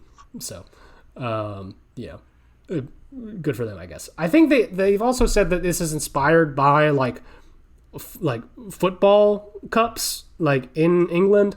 So I'm hoping maybe that this is just like a little promotional thing for Wembley, like because it's in Wembley this year. as opposed to like a consistent part of the calendar that we'll just have to deal with. So who knows? Maybe we'll. I can't read Tony Khan's mind, but how many? Is it the same amount of entrants too as the Owen? No, I don't know how many entrants are in it. 16. Okay. 16 entrants so far. It is Jonathan Moxley. We'll get to it. We'll get to it. Because stuff got announced on Collision, and we haven't gotten to Collision. What did you throw up the 5 for? That is you being like pause. It's you being like pause. Oh, okay. I thought you were giving me the Big E gimmick. But anyways, then I cannot believe it. Your main event for Dynamite was 2 dudes talking at each other on AEW Dynamite. On AEW. What? Yes. Next thing you know, they're going to open the show with a 20-minute Don Callis family town hall. Don't tempt them. Yeah, it was funny. I liked this segment. I'll say that. I liked it. This should in no way have been the final thing to go off on Dynamite. That's so silly. I don't care that it's your biggest guys. Have a match. Have a wrestling match to end the show. But anyways, yes, we do in fact get the AEW World Champion Kenneth Omega coming out, and Shivani hands him the mic. Omega says that basically he Kenny's promos are so weird. They always have that. He sets this up by saying, let's play a little show and tell.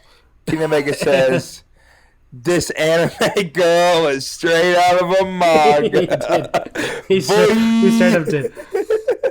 Yeah. God, the 2 biggest dorks in all of wrestling in a main event feud with each other. I did like it. I liked this. I want to clarify. I liked this segment. But, yeah, he says, let's play show and tell. Because when he gave Ospreay a one-winged angel, he showed Will Ospreay how he felt, and he thought that he would get it from that, but apparently he hasn't. So now he will tell Ospreay how he feels. Omega basically says here that all of Ospreay's kind of, indecision lately has been bothering Kenny as well.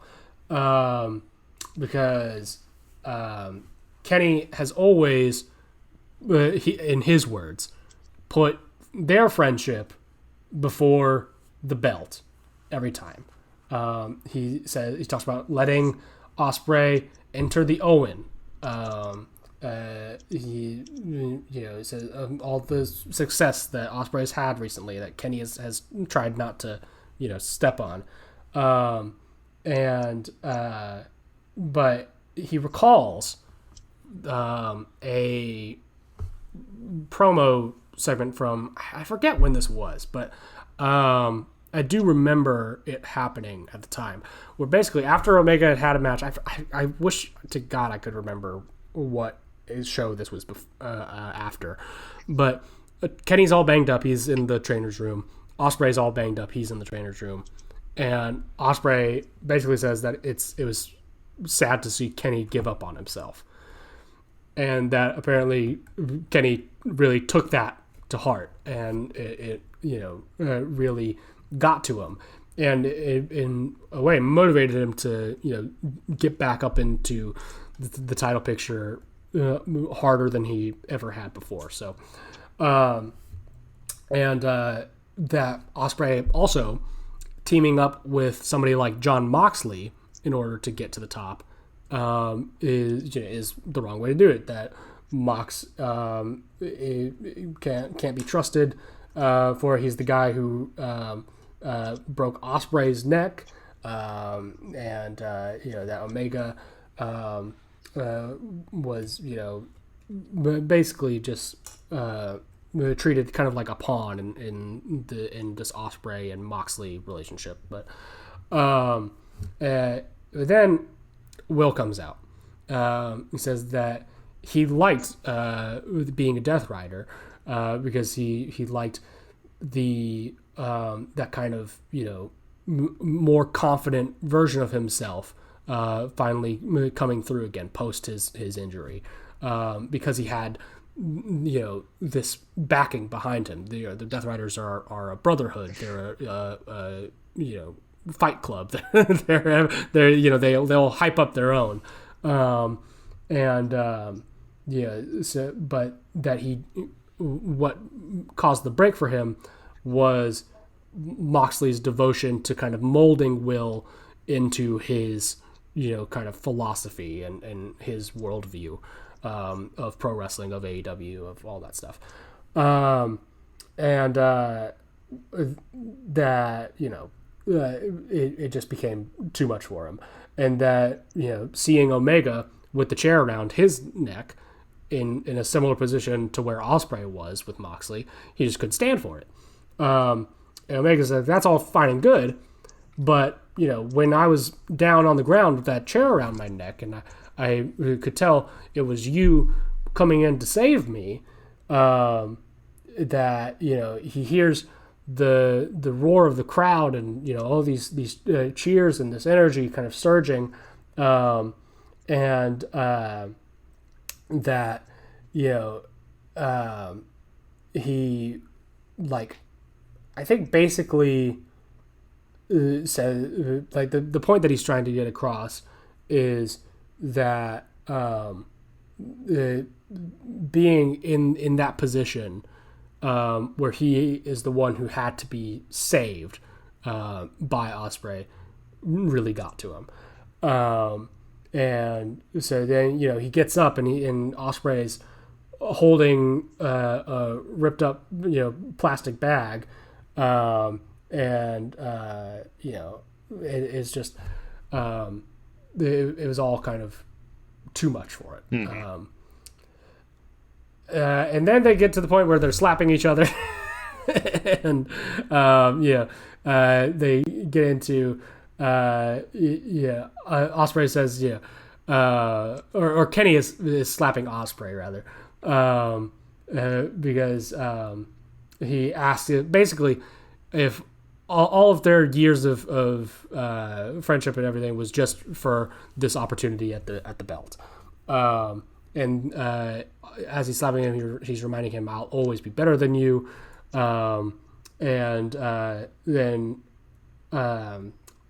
Ospreay slaps back, says that if you ever put your hands on me, I'll kick the shit out of you, and that he can pull that trigger when it comes to being in that big main event match at All In.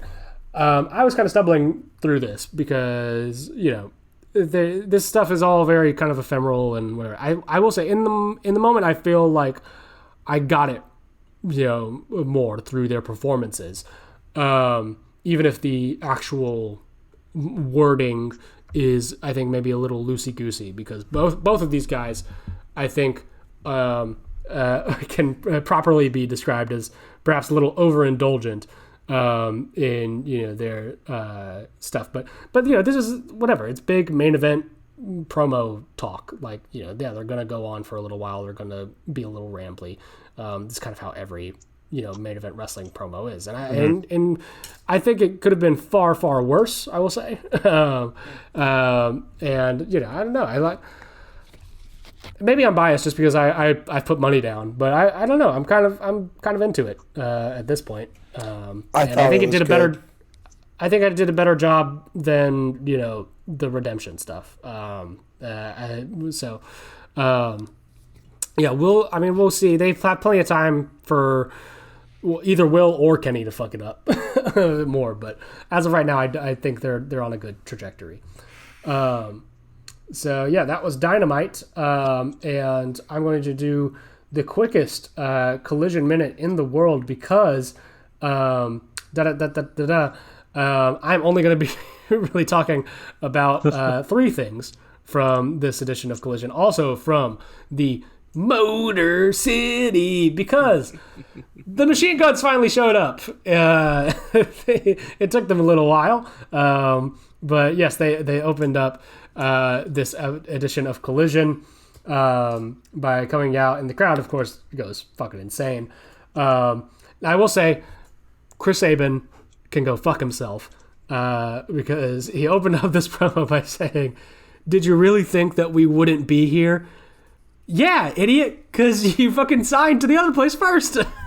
Like, you had signed a multi-year contract. Yeah, I thought maybe you had made up your mind that you weren't going to come here. But anyways, yeah, they basically say that that there's no place that they would rather be than AEW. We're the best wrestler. Yada yada yada. That the machine guns are now all elite. I will say this was a massive pop for this. Oh yeah, people went insane. Yeah. It was kind of whatever, like the worst kept secret in wrestling. Yeah. That's how AEW tends to do their big debuts, and they've always done well with it. People are always still like super hyped behind it when it happens. So, Logan, why are you doing that? I'm trying to keep awake, brother. I got to talk about Wembley. Okay. Well, I'm not going to talk about too much else from Collision other than just that Continental Cup stuff that we had discussed earlier. Because, yes, it is a 16-man single elimination tournament. And who is the first person to draw their name into the little rollerball thingy? Then the best British wrestler of all fucking time, my GOAT, Nigel goddamn McGuinness. All right. He called a shot from the commentary desk. And brothers, I'm going to be so real with you right now. If he doesn't fucking win that belt in Wembley, when I am paying over $100 to go and see this show, I'm gonna crash out. I'm gonna crash out so hard. But I think, I hope, I pray that Anthony Khan does the right thing and puts Nigel McGuinness in that fucking final and has him win and beat this terrorist once and for all. Hangman Page couldn't do it. Kyle O'Reilly couldn't do it. We're down to our last hope, Nigel. But anyways, yeah.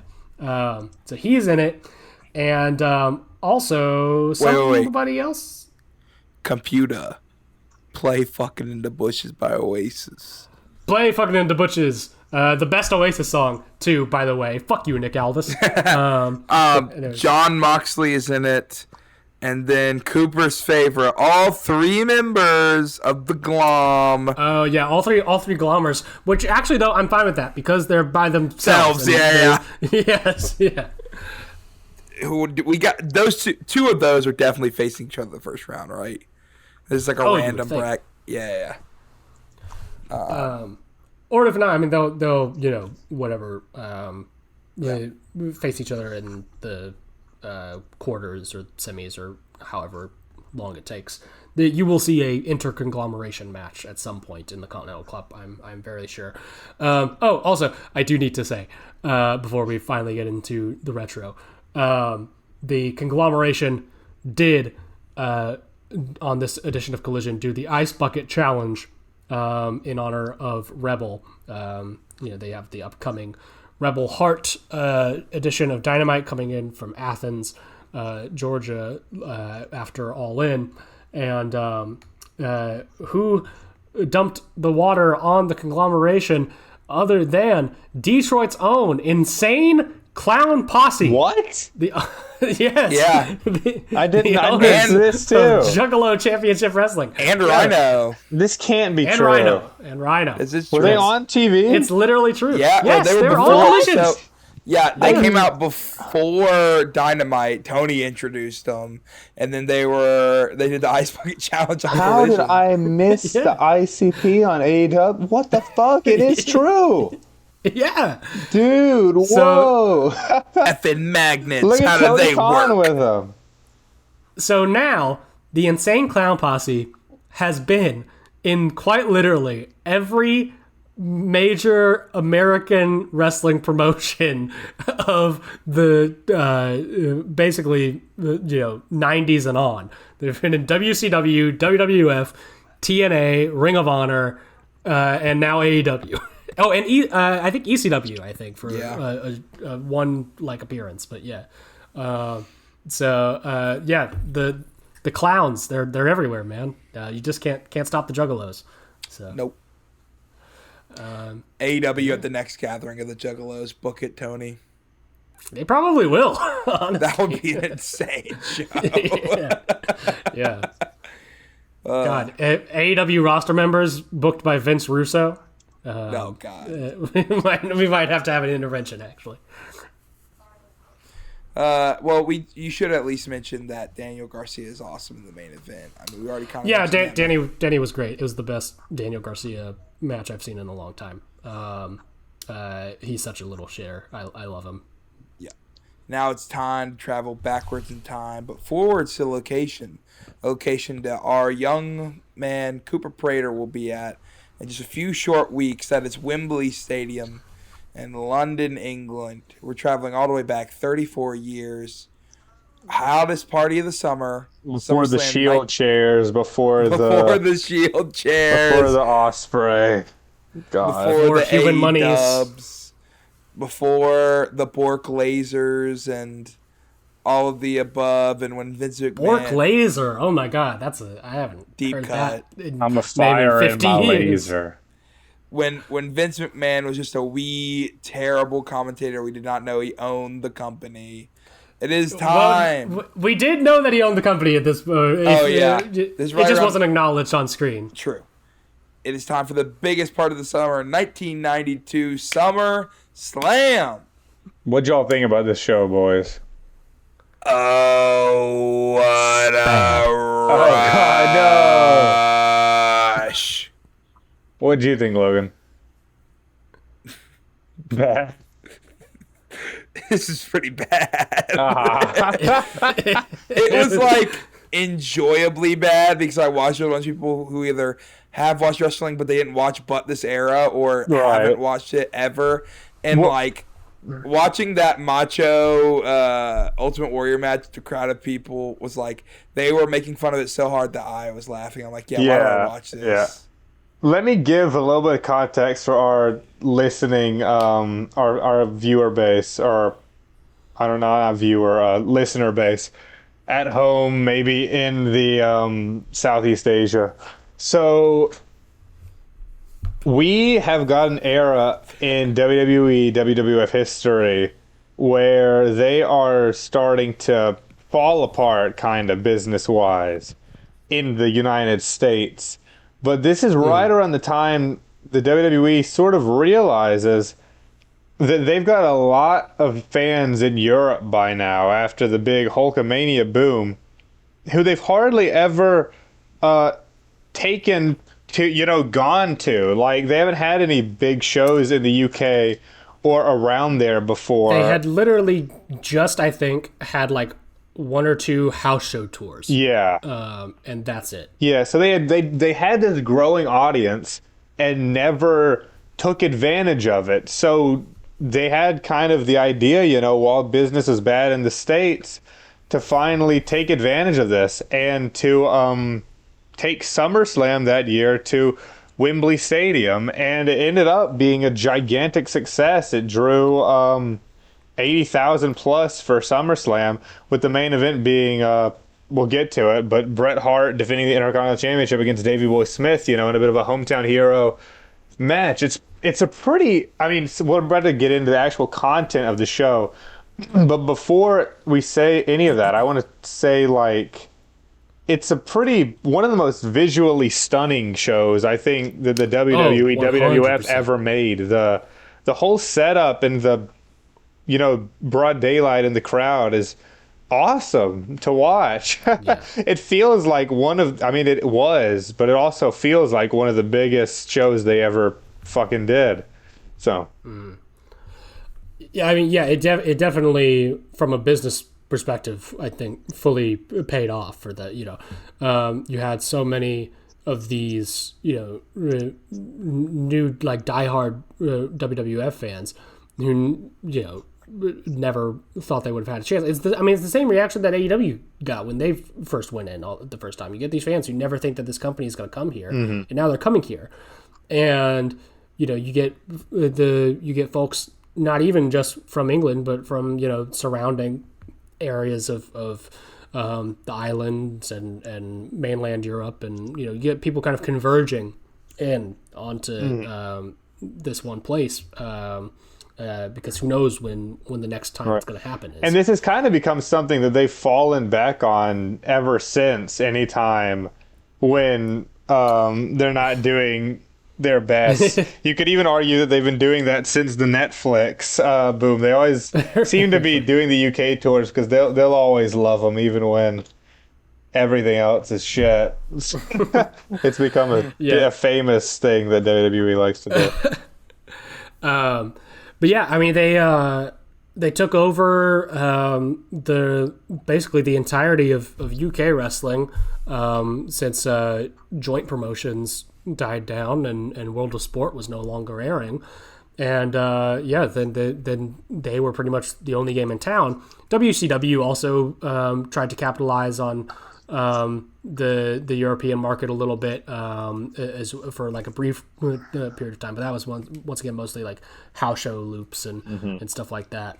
I mean, yeah, and for kind of then to now, the England has in many ways been WWF, now WWE's kind of second biggest market, really. I mean, it's them in New York is what it is. But this was definitely it was a risk, but it was a calculated risk from the WWF to hold this SummerSlam here. And yeah, it looks great. I am a sucker for daytime wrestling. I know some people think it looks a little silly with some wrestlers, like I don't know, the Undertaker or something. But I don't really care for the most part. I think it just gives a different kind of feel to things just to watch it in that kind of setup. I will say also Wembley Stadium here is not the same Wembley Stadium that it is now. They've completely tore down that old one and renovated it. And this one, I mean, it's much more kind of like just a traditional, I guess, no frills in the round sort of style. It's meant for soccer. But they fill it up so much. And it's just a sea of people. And it makes it feel like really kind of prestigious, even though the building itself was kind of like run down at this point. It does, yeah. You can kind of tell that. Yeah. So we get this introduction kind of video package, which is where the little bit that I referenced in my intro of the little boy with the most early 90s haircut in the world it says very aggressively into the camera, "The British Bulldog's gonna win whether he wants to or not." What the fuck does that mean? That's a good question. I don't know. I feel like he wants to win, kid. I feel like he wants to. But a lot of, obviously, like tons and tons and tons of British Bulldog fans here. But a not insignificant amount of Bret Hart fans. Real ones.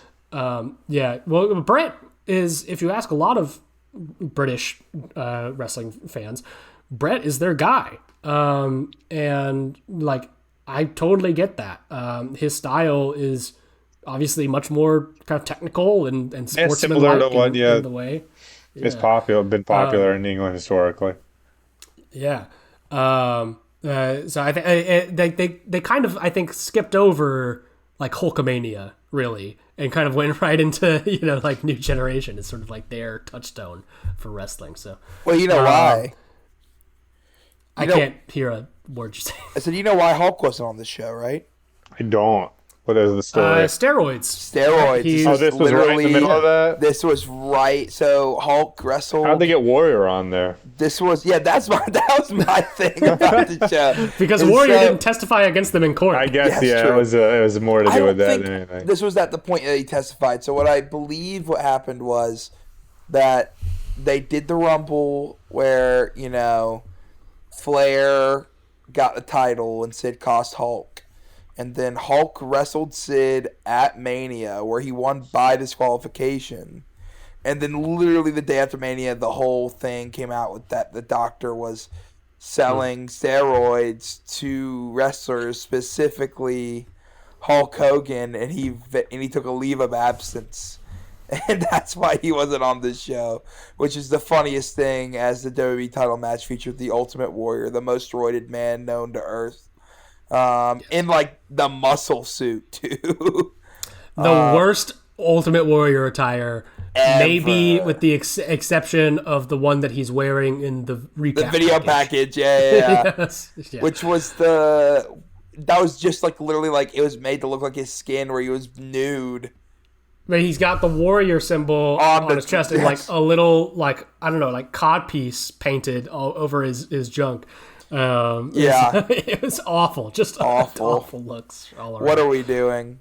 My dad's like, is this the steroids era? And I'm like, probably. But then when I saw the first match, I'm like, well, LOD aren't as ripped as they normally are.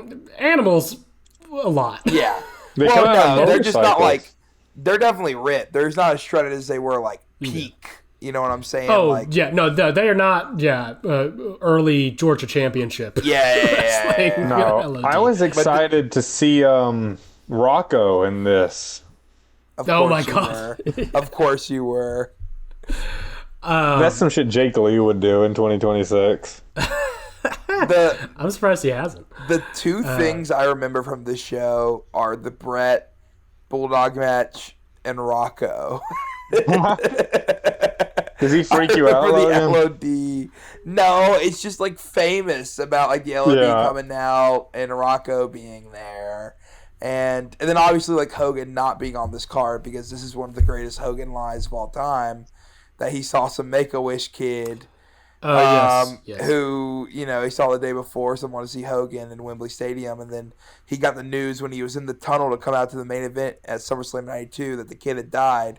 Famously, Hogan was not on the show, so I don't know where he got that story. But kid died and decided not to take part because of it. He's like, no point in it now. Out of respect. And they put Warrior in his place. He would have had to have added another day to the year to make it. So, we get in the building here. They really ham it up. They get these like old timey medieval trumpeters to play. Heenan has his crown that he's wearing, your commentary team are at this point already accused of his first sexual assault case against Rita Chatterton. Vince McMahon. What a maneuver! Yes, with his god-awful rocks in his throat voice. And Bobby the Brain Heenan, who says some shit that I will talk about later. God. Your first match of the night was actually a dark match, technically, for the American release of the show. But because we were watching the British release of the show, this had all of the dark matches included. The first three, and then one of the ones later on. Or not the first two, and then one later on. But it was the Nasty Boys and the Mountie, recently in the news, Jacques Rougeau, going up against the Bushwhackers and Hacksaw Jim Duggan. Well, Mr. Cooper Prater, I have good news for you. Because of watching it with the fam, I was not allowed to cast the Internet Archive version onto the TV. So I will be able to compare the Great Satan's Netflix version Oh my God. the free version you can find, which I did not have this as my first match. So I'm Definitely. excited. That's funny. I definitely I'm just kinda- watched the Netflix version. I apologize. I'm kind of glad I didn't, because when I had to watch that Nasty Boys backstage promo, I almost vomited in my mouth. I like the black. Honestly, I give a lot of flack that's what to they a were lot of going for. wrestlers. I know. I give a lot of flack to a lot of wrestlers. They're nasty. Like Callum Newman, and AEW guys and WWE guys. But by God, there's not a wrestler I want to watch less than Brian Knobbs in wrestling history. He's up there. It's hard pressed that, like, if I see Brian Knobbs on my screen, I change the channel. And if that would have been the first thing, that'd be my plus 10 moment of the night. Is not I forget. You'll have to forgive me. Is Knobs the blonde one? Yes, or the Knobbs brown is hair the blonde one. Oh yes, yeah. Worst Nasty Boy. Yeah. They're all Jerry bad. Sags, Moggs. Yeah, Sax Walks. That's right. Everything about them is really repulsive to me. Which I guess, I don't know, is maybe the point. But they do come down to their theme song, which just consists of DJ scratches, because they're big, I don't know, Sugar Hill Gang fans. I don't know. Well, actually, no, this was the 90s, so I don't know. Crisscross or some shit would have been like, what's popping in 92. But anyways, so I guess it's up to me to recap this one. They come down. The Mountie comes down, and he is, of course, singing his theme song. And after the Mountie always gets his man line in the chorus of it, Jacques turns to the camera and he says, "I sure do." I thought that was really funny. And then, the Bushwhackers and Duggan come down. I have undying respect for the Sheep Herders, the former Bushwhacker gimmick, so they can do their silly little walks as much as they want. And Duggan gets this British crowd to chant USA. So very well done to him. Let's go, Duggan. Yeah. Yeah. I did say, though, that in my notes here, in many ways, both Duggan and the Bushwhackers are kind of the inventors of the modern day yeet phenomenon in wrestling. The Bushwhackers with, of course, their little, Bushwhacker dance, and Duggan with the ho. A very kind of thought terminating wrestling lines to use in place of, anything good. That's not true. Duggan is very good, but Yeah. the Mountie pets Jimmy Hart's hair when he gets punched to the outside by Duggan. Sags and Knobs look like kids that would bully Bobby Hill and King of the Hill. That's my big line against them. Butch and Duggan use Luke's head as a battering ram to get into the Nasty Boys. And I will say the match is pretty bad, because of course it is, but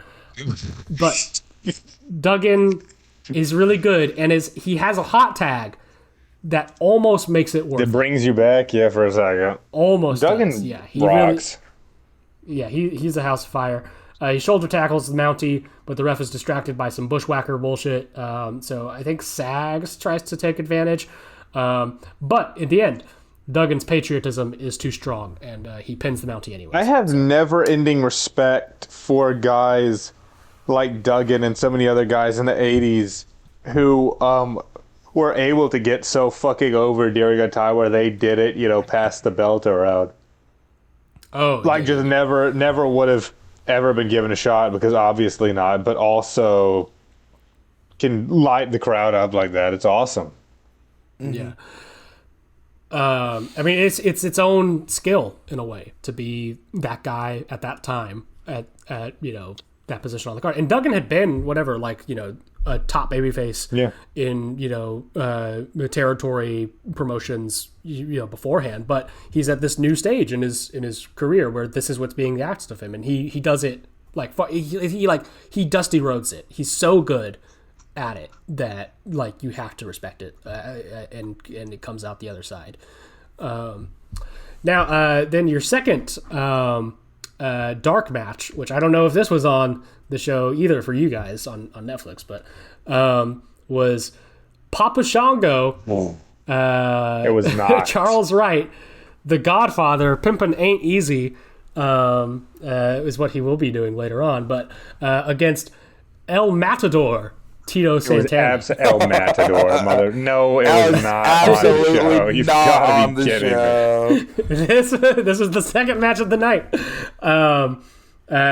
Another little instance too, though, of somebody being handed a really bad deal, because Papa Shango's whole thing is like definitely meant to be like just racist, because like Vince created this thing, but unfortunately, I have always thought Papa Shango is like one of the coolest designed characters in wrestling. Like I just love the look of him, and I think he like just I thought he was cool, and like he whatever he made Warrior vomit black goo and stuff. Like hell yeah, good shit. Yeah, thanks, Jack. Anyways. God bless Tito Santana too, a guy who is, I think, really underrated, and has to put on his little Matador hat. Like this kind of thing, this setup, Voodoo Priest versus Matador, is like just so like Saturday morning like cartoon that I can't view it the same way that I view anything I know. else. I was going to say, I think every wrestling fan needs to at some point go back and watch a good amount of shows from New Gen WWF to see just like how bad it can get. Yeah. How bad it can really get. Yeah, it is bad, but like also it's not wrestling. I know, yeah. No. It's literally not. And I feel stupid for even trying to make anything connect in this in the way that I usually do. You're going to try and like wrestling. Critically examine Papa Shango versus El Matador from 1992. Like, break this down like you'll break down a G1 match, Cooper. It would be like me critically dissecting, like, I don't know, an episode of like Masters of the Universe or Transformers or some shit. Like, it's the same thing. That's what this is. This isn't wrestling.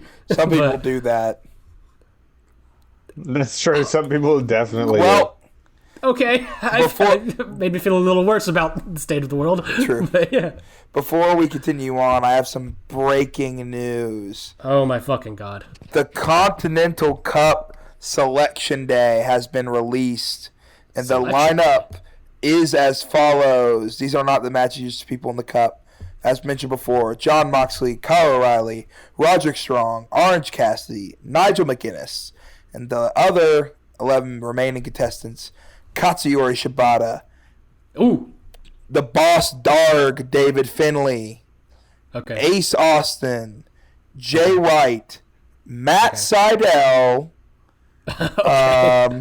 Jungle Jack Perry, oh my fucking God, Jake Doyle, hey, Who Betta, Brian Cage, Hechicero, nice, representing the Death Riders, Claudio Castagnoli, nice, and making his grand return, the Continental Championship contention, the Mad King Eddie Kingston is in the Cup. Let's go!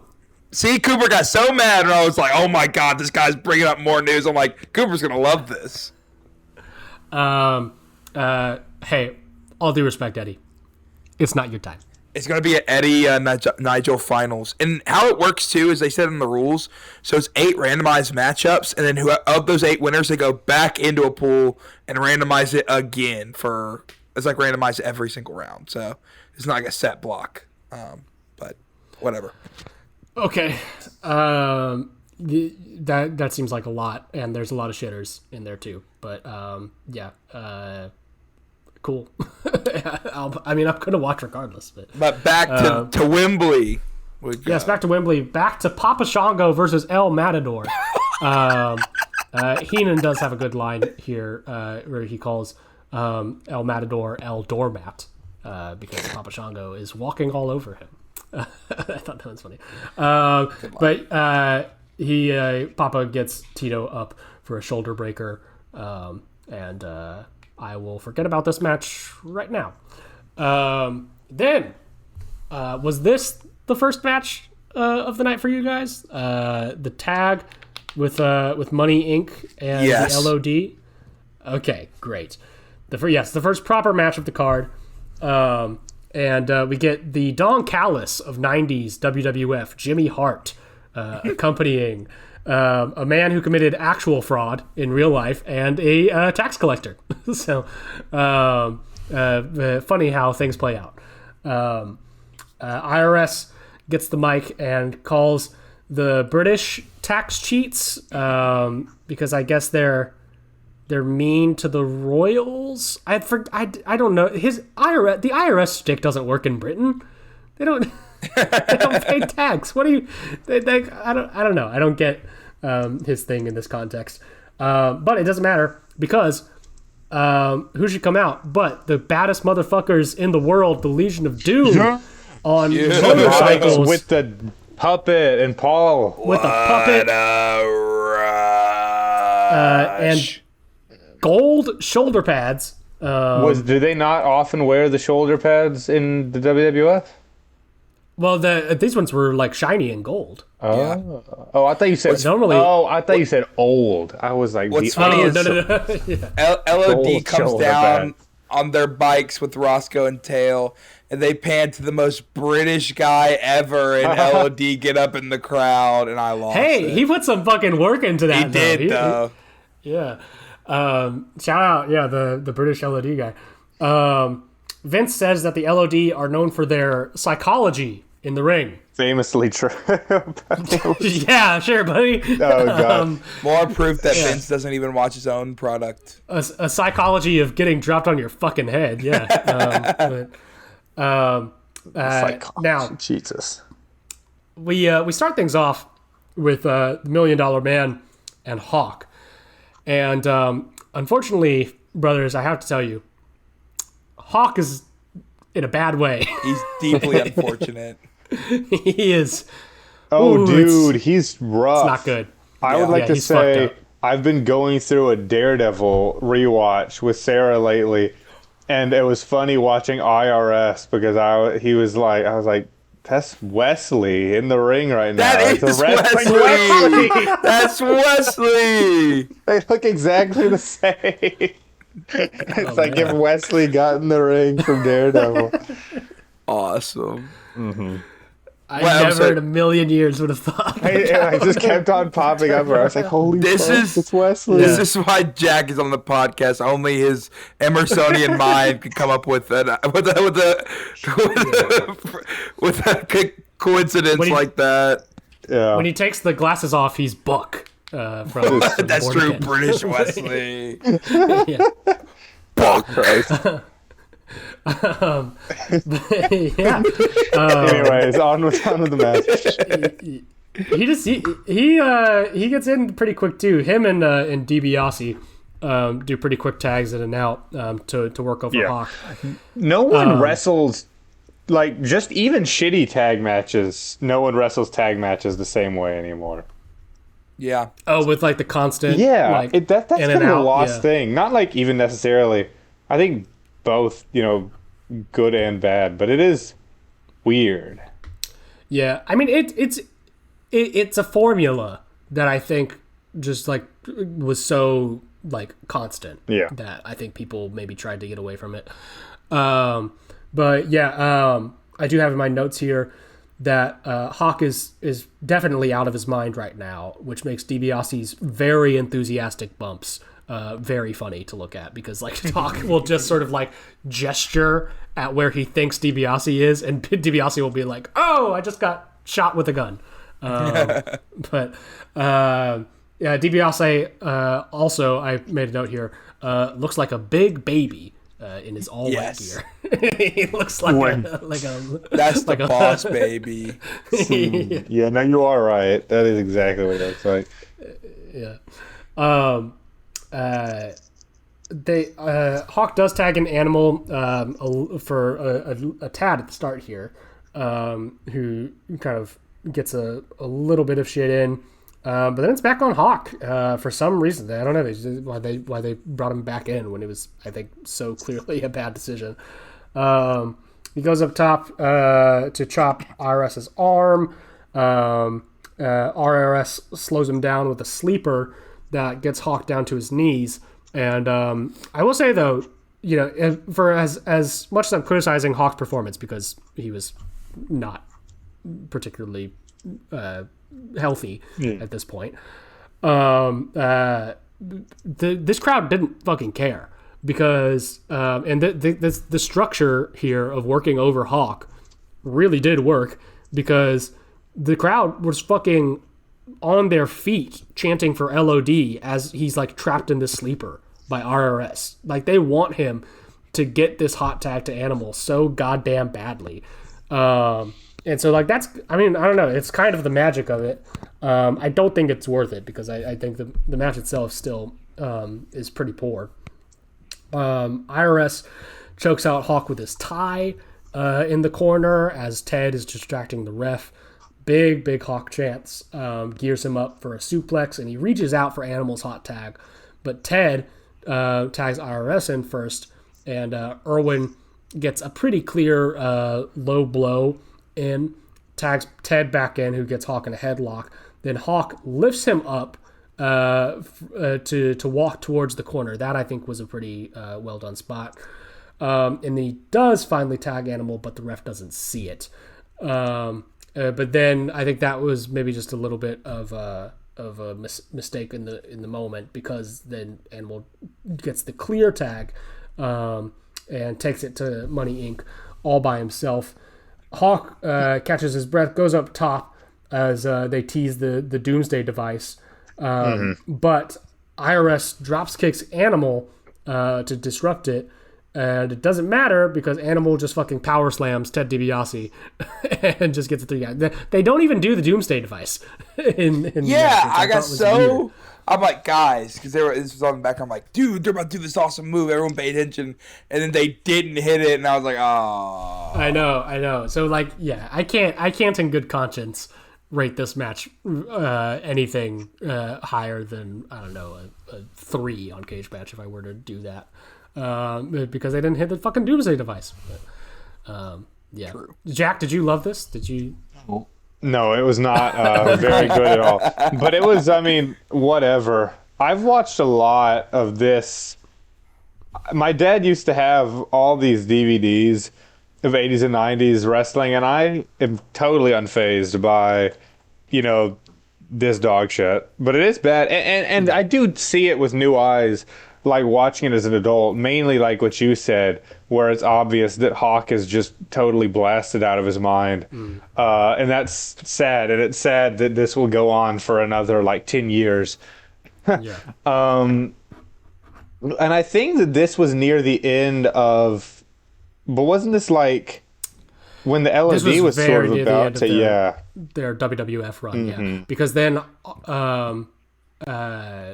they go off to New Japan for a little bit, or Hawk does. That's when the Hellraisers Sasaki are. The Hellraisers, yeah. Sure. So. I mean, it's not much of anything. It's just it's mostly interesting for that.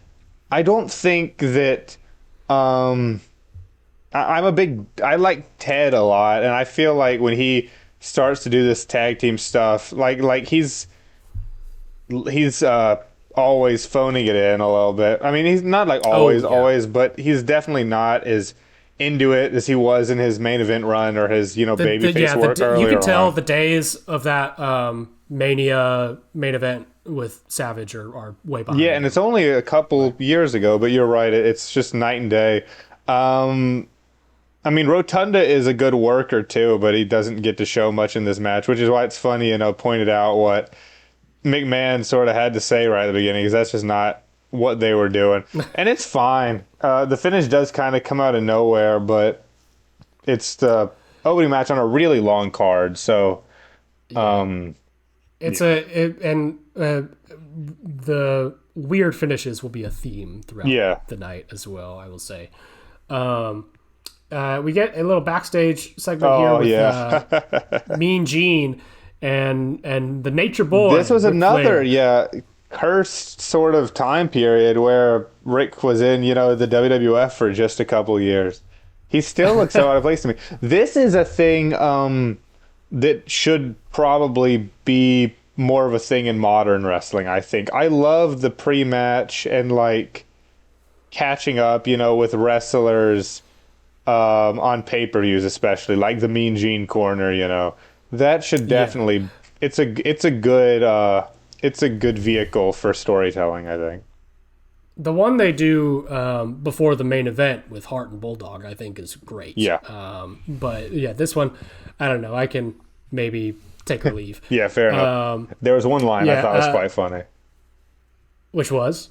When halfway through, Mean Gene asks him, he's like, I see that you're dressed in your robe and your gear. What? You're not on you're not ready for a match tonight. What's going on? And Ric Flair says, everybody that knows the Nature Boy knows that he has the robe on just in case anything will happen.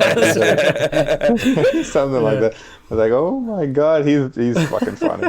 Rick is a funny guy, if you discount things. The first of many teases of Mr. Perfect, which led to one of the funniest moments ever for me. The Mr. Perfect storyline going out throughout this. I'm sorry, maybe it made more sense at the time. Who gives a fuck? Who cares? I don't know. Like, whose corner is he going to be in? I don't know, man. That's like, that's up to him. But I don't know. Maybe just a hangover of the time. But then we get a promo with Virgil. Virgil, hell yeah. Yes. They had a great roster during this time. He did, yeah. Legit. To quit. I know. He fucking ripping off MC Hammer. He was kind of beast, though, for that. Catchphrase. Yeah. He tries to swing on Sean Mooney. Yeah. I'm going to do it. But yeah, so that leads into Virgil versus Nails. Oh my God. With the Z. Nails. Yes. Nails is goated for that one famous thing about him. Nothing to do in ring. Yeah. Legendary. He gets a jobber entrance, and I just like what Nails is so specifically like there for the boss man stuff. Yeah. So like I don't know, to do anything other than a thing with boss man makes no sense to me with Nails. Like, oh my God. Maybe, it's like if well, they thought they were going to have like a Kane situation where they were going to be able to spin him off into a successful wrestler on his own. It didn't quite work. Nails loves to choke people. It's really all he does. And specifically, he loves to shake his arms while he chokes them. Virgil, for his part here, has these like little red pinstripe candy cane pants that I think make him look like an old timey boxer. But the crowd is fucking like hot for like this is right off of the split with Ted, and the crowd do like him, but I mean, God, it's fucking Nails versus Virgil, dude. Like, what do you think's gonna happen? Nails gets him in a choke once again. Like I think this is like choke number 10 of the match. But it's just like no anything behind it whatsoever. And the ref calls it. He's like, he's had enough. And I'm like, so have I. So, but Then he attacks Virgil post-match with the Billy Club, and he poses with it. I guess I don't know if he followed up with Boss Man later after this, but that seemed to be a kind of shot towards Boss Man. So, anyways, another Alfred Hayes segment where he is outside of the Macho Man's dressing room, and he says he will keep us updated on where Mr. Perfect's allegiances lie. Once again, I just don't. Who could possibly give a shit? Then Mean Gene talks with sensational Sherry, with the gearing up for crazy fit here. Just a fucking this is a Mercedes Monet outfit is what this is. He's got the just totally insanely detailed, bodysuit with like a plastic cod piece, and it's all diamonds all over it and white insane padding and she was with Michaels at this point. Yes, she was managing Sean right off of the Rockers breakup, and so during this recap of the feud between Michaels and Martel, this is all because Rick Martel, during one of Shawn Michaels' matches, walked in, winked at Sherry, and Sherry got a little flustered. Instead of screaming at him, she kind of winked back. And so she was into the model. It's a little, I mean, who could blame her? And then they do this little back and forth thing. It's like she came down for one of Martel's matches too, and basically Sherry you can sense that Sean and Rick don't like each other, that they're going to fight, but she does request of both men that they not hit each other in the face. Good gimmick. And That's great. That was really fun. It's really fun. Yeah. Also, something I noticed in just her talking, you can really hear that she's from Alabama when she talks really quiet. She gets that little lilt in her voice again. It was like, oh, you're from Mobile. Two things I want to say about this match. One, how bad do I sound, Logan? Right now, can you hear me? I think he's done it. I think I've lost. timed out. Was it No.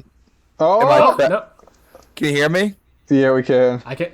Do I sound really bad? I'm outdoors right now. You sound fine, honestly. How long this recording has gone on. There might be some background noise for the rest. Logan, you got to keep with us. This is a good review. The thing is, this is like the most I have to say on the whole show. Sherry's whole ass cheeks are out in this match. I was about to get to that. Completely out. I didn't realize they had that in the new age. I was like, that's, people complain about wrestling. Oh, can't hear me? Logan, you got to fix your mic. Oh my God. What about now? You were peeking all over. Is this any better? It sounds possibly, that sounds better. I think you're just going to have to lose me, gentlemen. I don't think I'm going to make it through Wembley. No. I think like Hogan, I'm gonna have to take my leave of absence, and you're gonna lose a brother. Fuck? I think that's it. There's no best way to do this. Ladies and gentlemen, I am truly the Hulk Hogan. Shawn Michaels lost his smile, and so did I guess. I failed the G1, and now I failed Wembley. For the betterment of this recording, I'm going to take a leave of absence. I do want to state though, for the final fact. The Mr. Perfect run-in after everybody asking the whole match where was Mr. Perfect was the funniest moment of my life. And I'll leave you with that. Goodbye, gentlemen. Okay, we'll get there. I hope that we can do it justice. All night long, Cooper, being you. Okay. Oh, man. The lunatics are running the asylum over here, folks, I'll tell you. But yes, we do get into it, and... unfortunately, they give Rick Martel the jobber entrance here, But goddamn, he looks incredible. Yeah. He's got the tennis fit on. We've got he's great. The model gimmick just in general is great. It's always been one of my favorites from this time. I wish that we lived in the alternate universe where Rick Martel had the Shawn Michaels career. He was the biggest thing in wrestling. Yeah. Michaels is weird to watch this early on into the singles run. He's very different. I will say. Yeah. Yeah, he doesn't. I would just say he's a lot slower. Like definitely still, an athletic guy, but he's not much of an acrobat, even compared to, like, I know he's in the WWF and it's the 1992, but even compared to other people, I feel like in the company, he's not all that much. And he plays up mainly, I think, because it is, the new generation. And we were talking before about how this is the era of ridiculous cartoon gimmicks, and Michaels really is one early on. He's all about the the sexy boy, the young sort of pretty boy, almost queer coded sort of guy, very effeminate. Yeah. But they make sure to pair him with Sherry, so that you know. So that you know. So you know. But yeah, I mean, yeah, he's got he's wearing assless chaps, dude. Him and Sherry are both wearing assless chaps. They're matching, so, yeah. Yeah, she takes off of his for him. So, the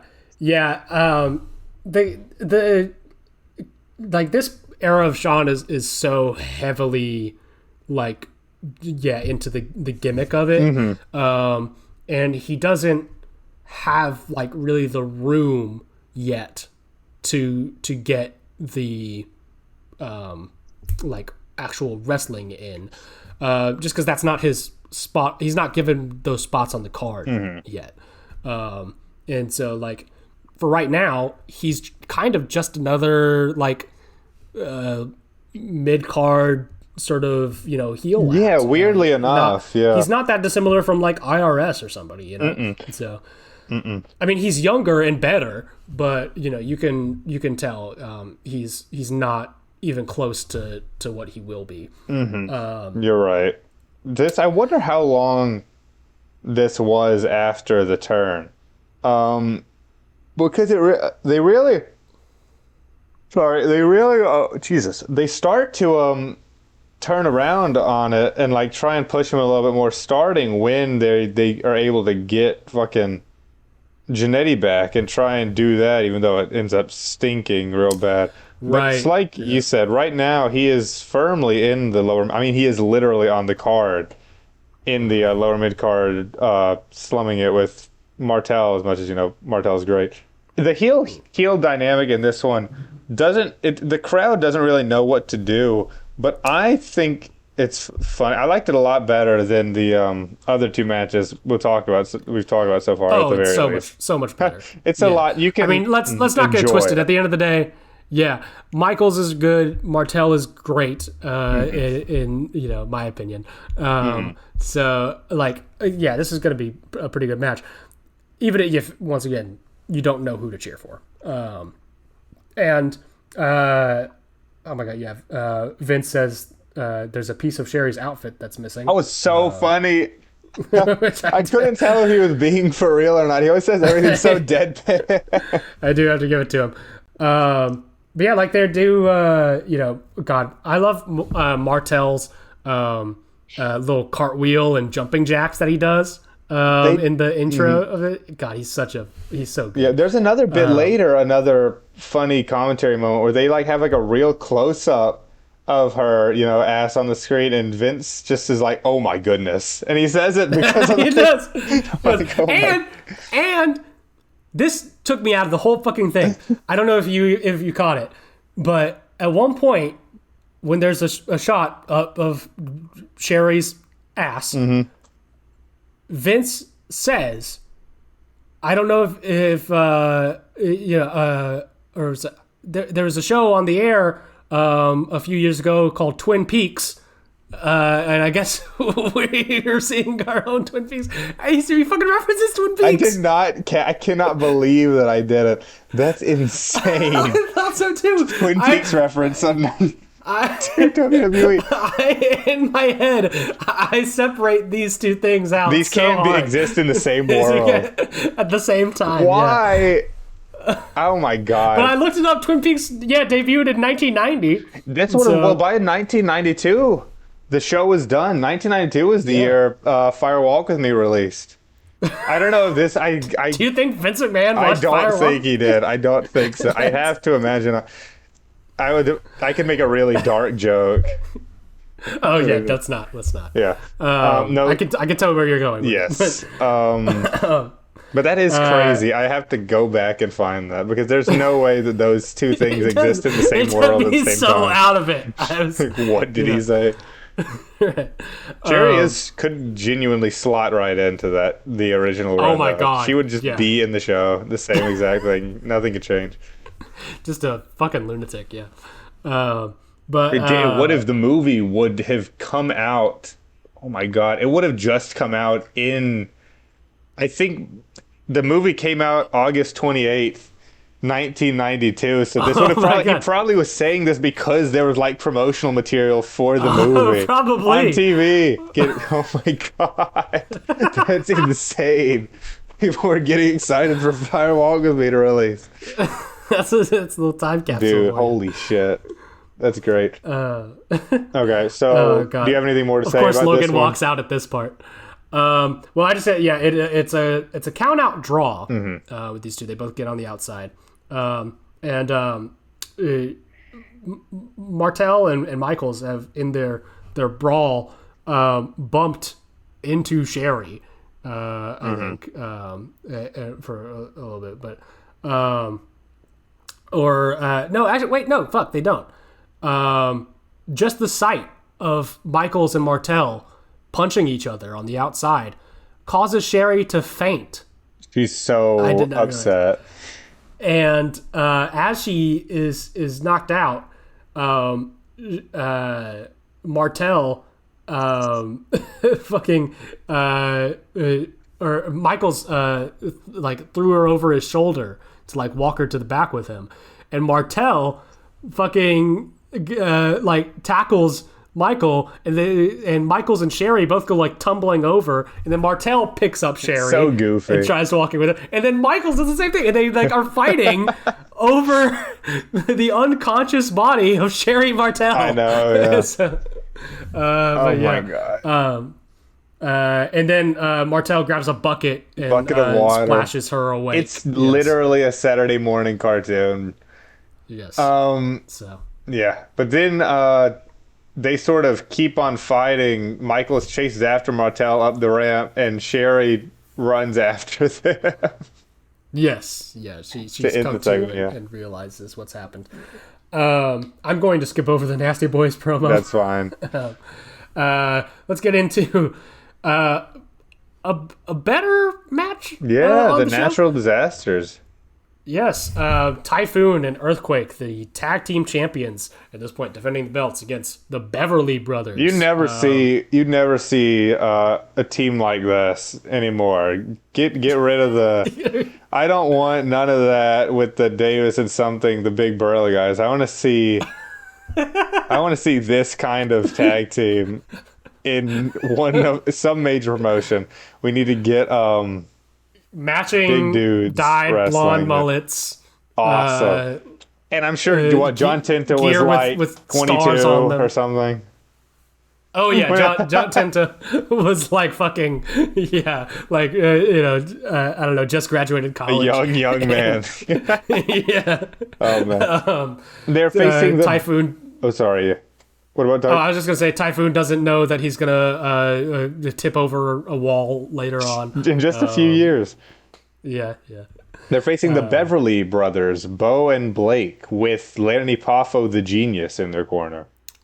They do. They get a little poem introduction from the Genius that I don't remember because all of his poems are shit. Also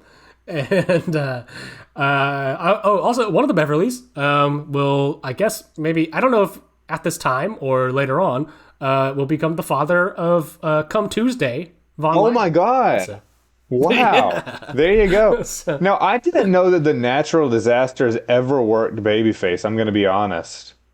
But they work solidly face here, I think. Yeah, definitely. Yeah. Here. Yeah, I mean, after Earthquake's kind of initial heel run with Hogan, there's not really much else to do with him, I guess. That's true. And so, yeah, throw him in with the other fat guy. And, who doesn't love it? Who doesn't love these? He doesn't love these I mean, they loved it. They loved it in Wembley.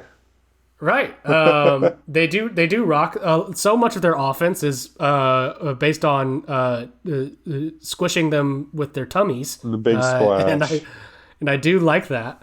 But even like when they're standing up, they'll like run into each other, like and like squish the Beverleys in between their tummies. Yeah. So, It is. I mean, it looks like it would hurt. I'm going to be honest. It does. It does. There's a running tummy attack from Earthquake on Typhoon as one of the Beverleys moves away. So they do a little bit of like, LOD, the same kind of structure from the LOD tag where like they're working over Typhoon trying to get Earthquake in. Really, just frequent back-to-back tag outs. At one point, they get Typhoon tags in, but they do it spot I don't think ever really happens anymore. The ref didn't see it because they were distracting him. Yes. And Typhoon, like the ref gets onto him. It's kind of weird. Yeah, well, they did the same thing in the LOD match, too. Oh, I don't remember that, honestly. But, Earthquake does get back in, finally. While the ref, I think, is kind of getting all, like, pissy with him, the Beverleys hit Typhoon with I believe commentary said a metal screw. Those dastardly Beverleys are taking advantage of the rules. Earthquake does get in for a belly to belly that looks like it fucking sucked to take. For real. Like I was giggling in my head remembering he just squished the hell out of the guy. Yeah. And then Earthquake power slams the Beverly down and he does this little stomp around him on the ring so that he's shaking. Gimmick. Yes. Knocks the other Beverly off of the apron, and then boom, tummy splash down. 1, 2, 3. Earthquake fucking rocks. The crowd was going nuts when he got the hot tag.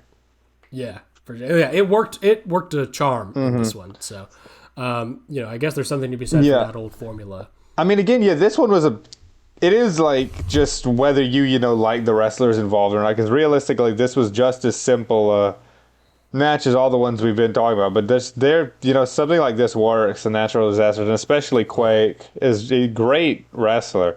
I mean, I talk a lot about like knowing, knowing your archetype, and it's not always great to play outside of it, in my opinion. Like, I think there's nothing wrong with these tried and true, formulas working. And Tint is really the best example that I can think of this. I mean, unless you want to count dude like Vader, dude like Bigelow. But I mean, he's up there. It's just these big guys that were around in the 80s and the 90s. He's great. He can move, and he looks, scary as hell. And he can play a heel, he can play a face. Everything he does, I mean, it's pro wrestling, so it's not like it looks legit, but it looks like it hurts. And I mean, like Cooper said, probably on some level it's because it did hurt, and they were just more okay with getting hurt back then, or even more accurately, just had to be okay with it because that was the way it went. But Doctor in the back's gonna fix you up just fine. I am going to skip over the Bushwhackers, Mean Gene, and the Bushwhackers promo. Are you going to skip over Lord Alfred Hayes outside the dressing room? I'm not going to skip over that one because he does have a pretty funny bit here where he tries to break into the dressing room of the Ultimate Warrior. It gets slammed. The door gets slammed back in his face because, of course, it does. And then Lord Alfred Hayes, who once again was trying to break into somebody's dressing room, says, "What a shocking and vulgar act of rudeness." Hayes is always doing some bullshit. He was one of the guys on that talk show they had for a little bit, the TNT show. Oh, yes. And they were always Tuesday doing Night some Titans. bullshit on that show.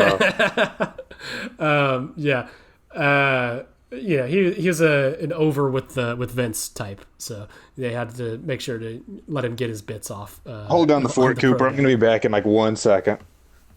No problem. You're gonna miss all of Repo Man versus Crush. Oh, no. So, The, I know. Yeah. I know. That's devastating. It's hard for you to hear. Okay. One second. Go take care of business. God, this one's off the rails tonight. Boys, girls, non-binary friends of strongest style. I am pleased to report to you that the Repo Man versus Crush fucking sucks. This match was really bad. But it's short, so I don't really have to go on about it too long. Crush does look like a Crayola highlighter. And he also has a yeet with his little, like, squeeze your hands together kind of motion that the crowd seems to really like because time is a flat circle. Repo Man is very disgusting, and the way that he moves reminds me of, if you've ever seen the film Fantastic Mr. Fox, there's a rat in that movie that is voiced by Willem Dafoe, who kind of has this like weird sort of like slinky sort of way of moving, and that is what the Repo Man reminds me of.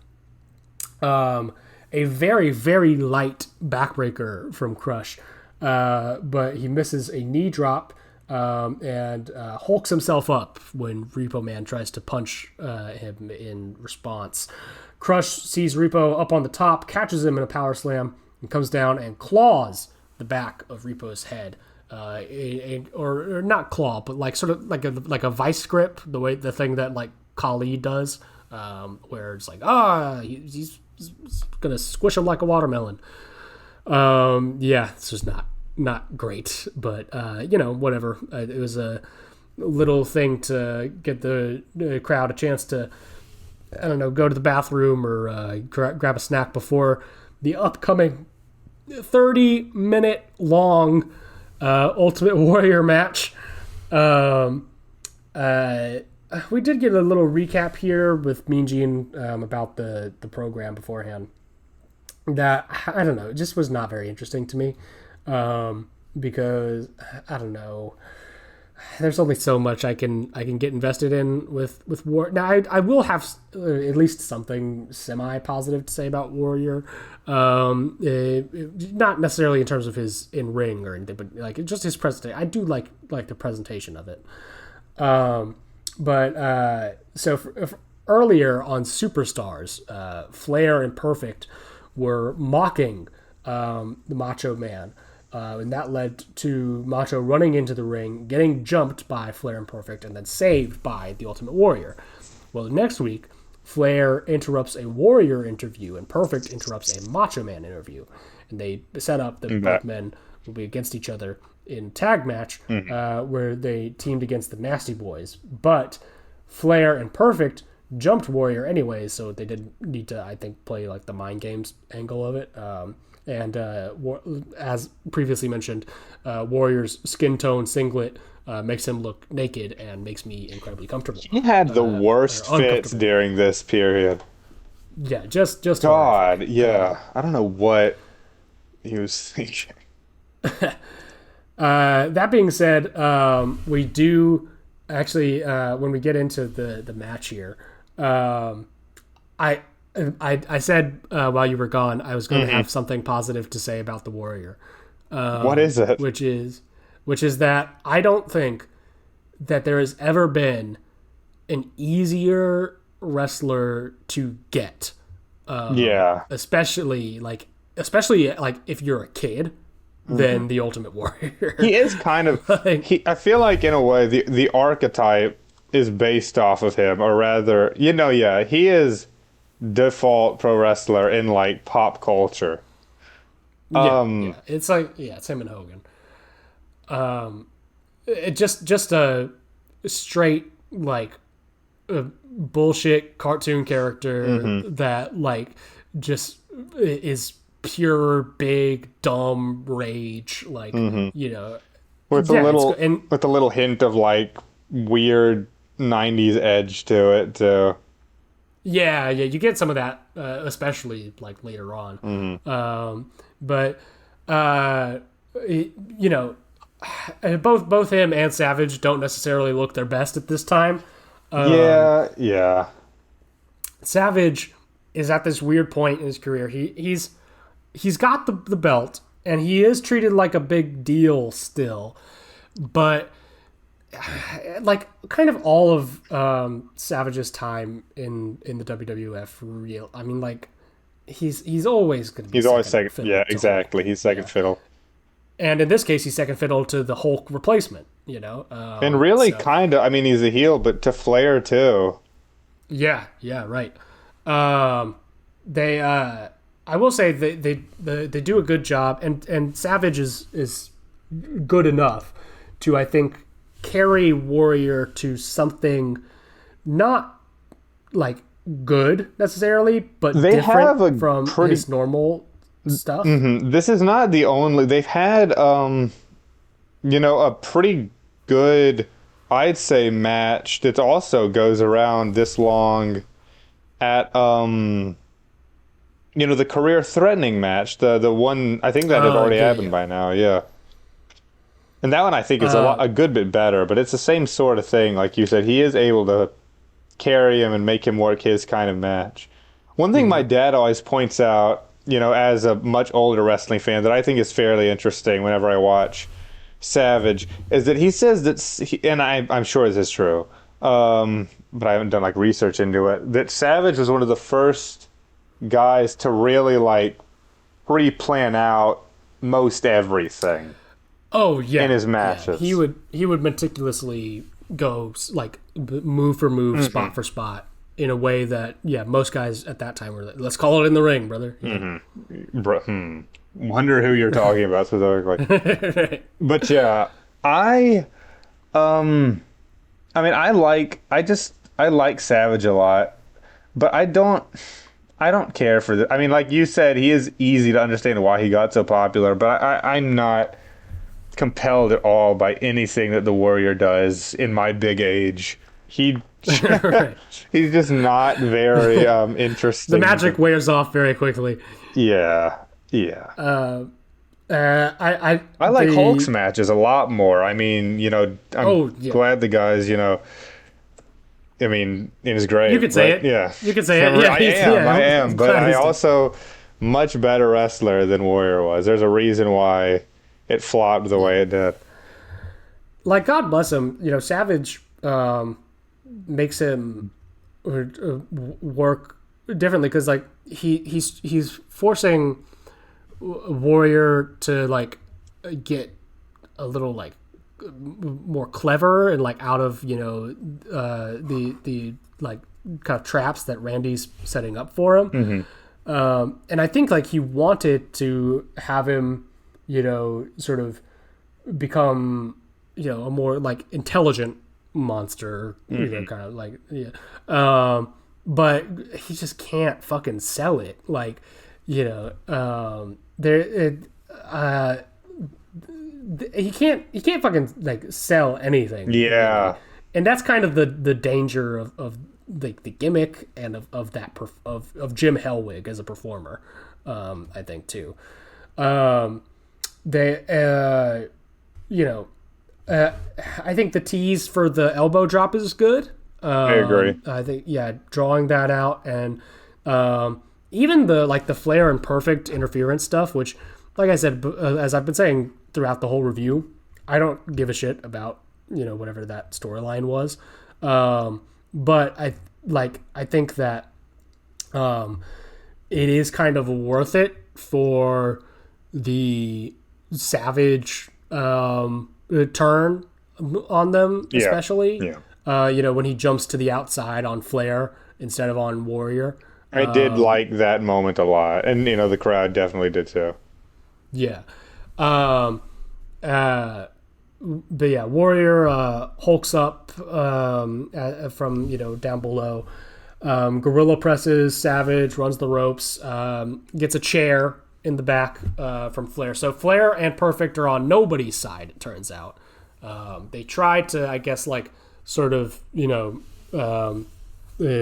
get on Savage's for a little bit to I don't know play mind games. But like I said, Randy had this kind of moment of clarity where he turned against them. So yeah, then Macho looks around, swipes at Perfect on the outside. And as he dives towards Flair, he gets a chair in the knee as he's coming down. And then Flair keeps him in the figure four on the outside. Mm-hmm. And him and Perfect are beating down on him. And Savage gets counted out to both retain the title but lose the match. And that is it's just such a underwhelming. I know. Like the damp squib of a finish. This is oh my God. It's funny how all the things that people have criticized the WWE for years are things that have just been like constants forever. And that's not to say that like that means that it's okay. I'm saying they have been bad forever. This sucked. This was such a boring and disappointing finish to a long ass match. Way too long. Oh my God. Yeah. Like what? And like who cares? I understand. Yeah. Who cares? We already knew that Flair's the bad guy. He's right. There was no revelation here, really, other than I guess just that Savage is not a bad guy. Yeah. Which like that was the only thing maybe in doubt because he had been whatever the Macho King before, but yeah, like I get that you want your world title matches to be bigger and more prestigious than anything else on the card, and for a lot of people that means making it go long, up to 30 minutes, which this is not quite, but it's pretty damn close. This is 28 minutes. Yeah. Like that works with some people, man, but I mean, you can't, there's no good reason for it with the Ultimate Warrior. Like, I'm sorry, that's the long and short of it. No, you're right. Yeah. I mean, it's just, there's no reason with a guy like Warrior, or even with a guy like Hogan before, you don't need to fit a square peg into a round hole. There's no point. Mm-hmm. I mean, why? It's so obviously setting them up for something like this. It just doesn't really satisfy anyone. And the run-in and the whole bullshit, finish wouldn't have been nearly as frustrating if they didn't insist on doing this kind of thing. Especially on a card that's already, stuffed. They didn't even make it the main event. It's just, this one didn't do it for me. It's super weird. Mm. Well, IMO. We get another little piss break in between the big ones here with the Berserker, John Nord, making his Wembley debut with Tatanka, who at this point is undefeated. So this is kind of weird, kind of fun. I don't know. I didn't really care much. Actually, I like Tatanka a little bit. Mostly I like that he's actually Native American, which really saves a lot of it. It would be pretty rough if not. Yeah. Tatanka is, I think he stands out because especially in the 90s, in a sea of the most unbelievable, like, dog shit gimmicks you've ever heard of, you can see that and be like, I can kind of see that working if it was a different time and place, you know. Yeah. Like I could have seen him going somewhere. They did the undefeated streak gimmick with Tatanka for a minute. It's really kind of the main storyline they ever did with them. So for a long while, yeah. And then like I think as soon as he lost it, he turned heel for a little bit, which like no, absolutely not. But yeah, they do Tatanka and the Berserker do a fighting spirit strike exchange. I don't know if you caught this. And then at some point, Tatanka kicks the Berserker's leg out from under him, and the Berserker does the fucking splits. He like fully drops down and like splits himself on the mat. It was nuts. But oh, and by the way, also Mr. Fuji is the Berserker's manager at this point. So yeah, once again, don't take anything too serious. But hey, Bobby Heenan, why'd you call Tatanka a fucking slur? What does he say? The commentary. I guess you don't have to repeat it. I did not catch this. Say the word. Yes, there's a word that has been used against Native Americans that starts with an S. Oh my god! You can look it up on your own time, Jack. But I will. Yeah, he does call Tatanka that. Jesus. In the middle of the match. And it actually it forces Vince McMahon to be the woke one there, and he's like, actually, I think his Tatanka's name means buffalo, so that's like okay, yeah. And also Heenan does like the stereotypical like whatever, like slow speaking, like broken English Native American voice that like you hear in whatever like Hollywood, like old Hollywood movies and stuff. Yeah, not good. But Tatanka gets like his like war dance hype up for like these tomahawk chops that he does, goes up top, hits the biggest chop of all, and then Samoan drops Berserker for the finish. So Tatanka remains undefeated. Then, oh my fucking god, another piss break match. Kamala, the Ugandan giant, versus the Undertaker, Mean Mark Callis. I cannot believe anytime I go back and watch some shit that the Undertaker was doing before like Mankind feud in '96. I'm like, I cannot believe that this is the guy that stood the test of time like this. Ooh, it's rough. This is every bit as ridiculous as every single other thing around him. He's not... It stinks, dude. It actually stinks. There's no prestige whatsoever. It's goofy as hell. I mean, it's just... Yeah. And the worst part is actually that I feel like... I don't know. Paul Bearer has this, but Taker himself I don't think does. Like... The other fun characters of the new generation that we've been talking about all this time, guys like, the Model and the Bushwhackers and all these other, like, Undertaker even now has some annoying self-seriousness about him. Oh, yeah. That I do not like to watch because he is inherently goofy and... It makes everyone else on the roster just look worse for entertaining it. And the matches aren't good. That's part of it too. Yeah. I will say it's easier to swallow like now when like the rest of the roster are also cartoons. But yeah, like when you get into the late '90s and you're fucking doing like the Ministry of Darkness shit. And it's like, Haji, I don't fuck with any of it really. But that stuff is bad. And then like in the like mid 2000s when he goes back to the Dead Man stuff, so bad. I cannot like, believe it is like that this is like peak pro wrestling for some people. Yeah. I do think that Taker eventually was able to work some solid matches. I'm not going to dispute it. But by now, of course it was. Right now, he's both a bad character and not anything great in the ring. Yeah. I gotta be so honest. It got, I'm not going to say that, like, it's the easiest day at the office to work with Kamala.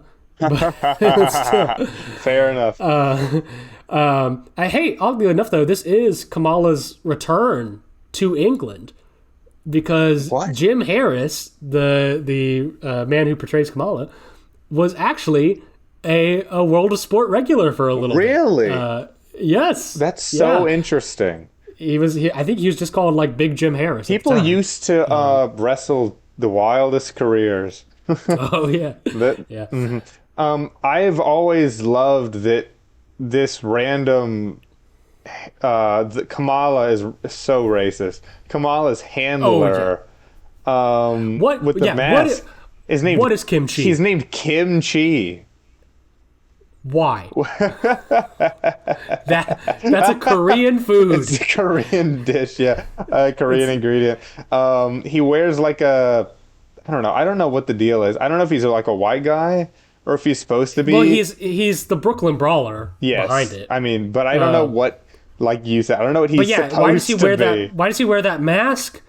Why does he? I mean, I get the with the racist, like, safari outfit that he wears. Because, it's like he discovered Kamala from the jungle or something. I feel dirty even saying it. That's how bad Kamala is. It's so fucking awful.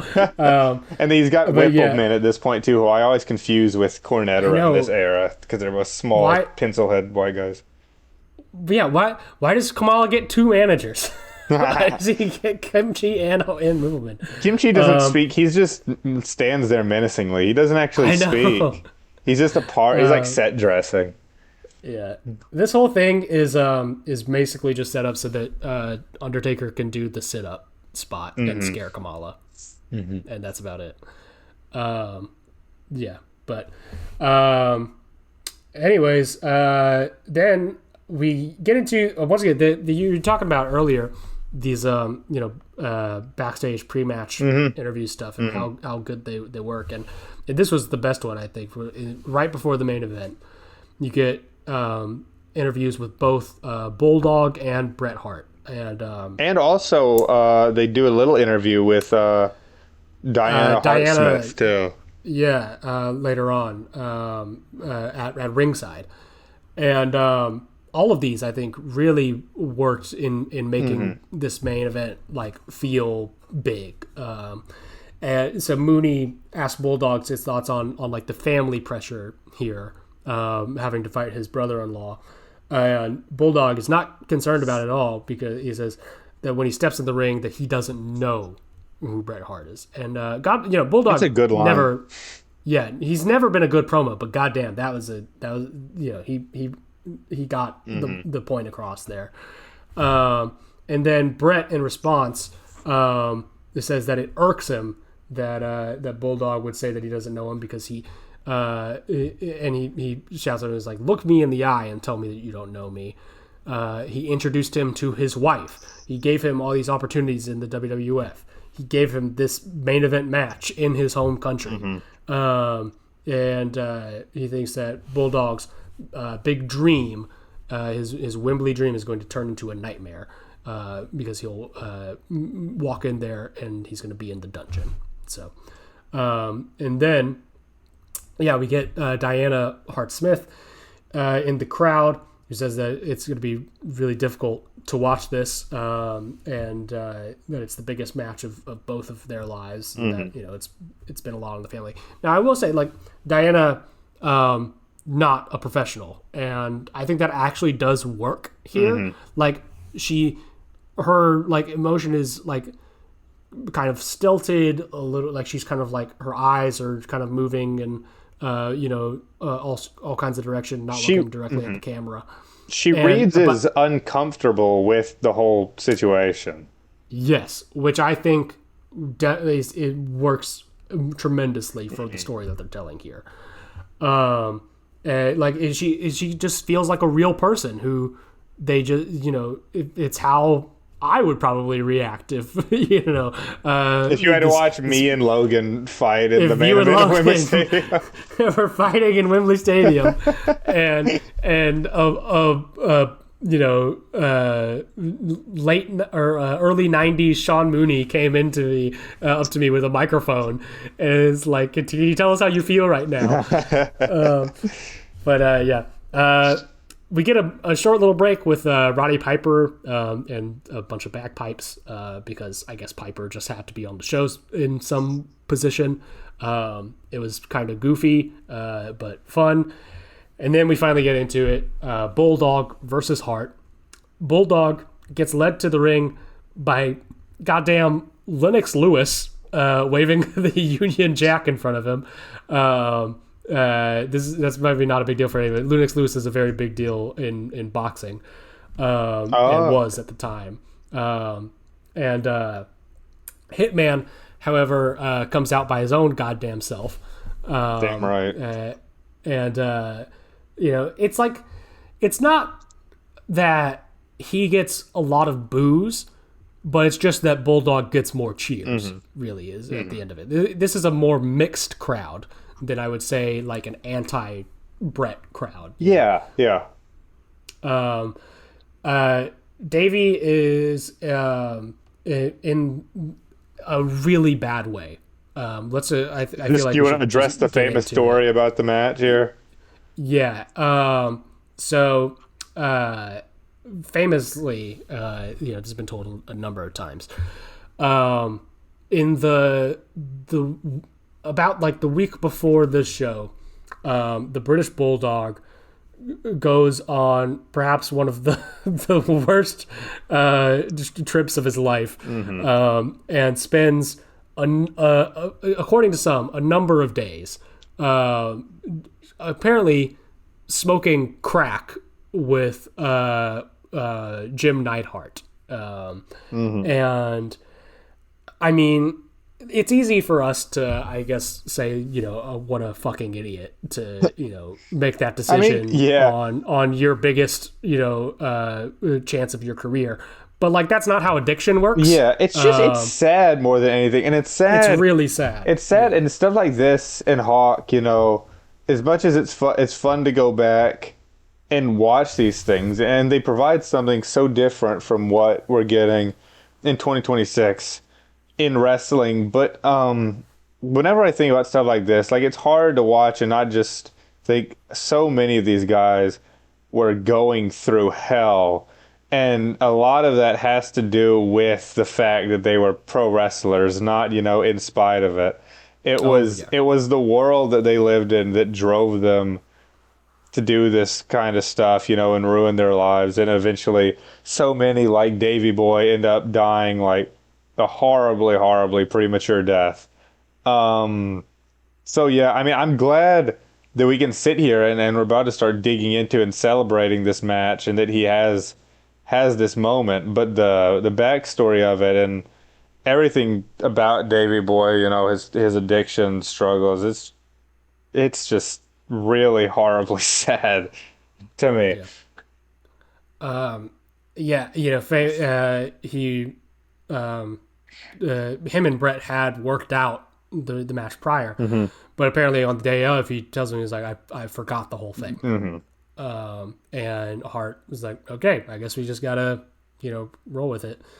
And goddamn, like, this is Bret Hart's toughest day at the office. And this is a complicated fucking, like, this is not a 10-minute, in and you're out thing. This is a complicated match. Yes. They go 25 on it, and there is a lot of stuff that Davey has to hit. Like, the whole entire thing centers around him. And so if he's forgotten all the spots, then he's got to, that's the thing. I will say, perhaps, like, happy accident of those unfortunate circumstances is that during these introductions, Davey is not very expressive during this whole thing. All right. and he never really has been throughout his entire career. Here it's because he's just spent. He's out of it. I don't even necessarily. He's not high like right now as he's working this match, but he's tired. He is just out. And so it's tough to emote like that. But I do think it does actually really work because, especially in the introductions, he's just staring a hole through Bret Hart as like Bret like gets out to like give his glasses to the kid, and Davey is just like dead center on him. And it feels really intense, and you get that sense of tension that they had been alluding to prior in the interview. So they get started, and there's this tackle drop down sequence.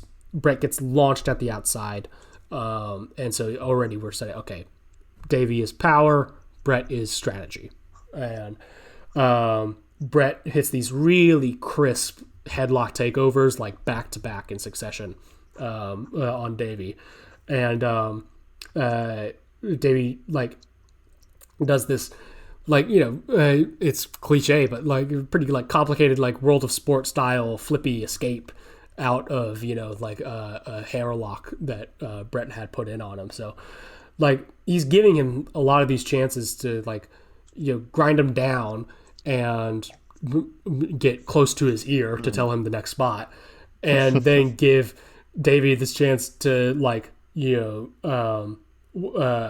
escape his way out of it in this like big kind of spectacle sort of way to emphasize his strengths and his power. And then it's a kind of interesting switch that Bret does that I really like when the crowd support for Davey just gets so intense that he can't really get them back on his side anymore after it, and he kind of just gives into it. He's like, all right, fine, you want him, then you can have him. And Bret starts getting shitty, and that's my favorite stuff in the match is he tries Davey Boy has Bret in a hammerlock, and Bret tries slamming Davey out of it, but he rolls onto him. And so at some point, like, Bret just knees him in the gut.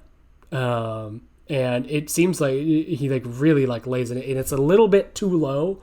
It's not like I think played as a low blow, but it's like enough where the audience goes like, oh, like, and like just Bret has this look on his face where he's just like, what do you want me to do? I'm sorry, He reverse atomic drops Davey, so once again, towing the line. And right.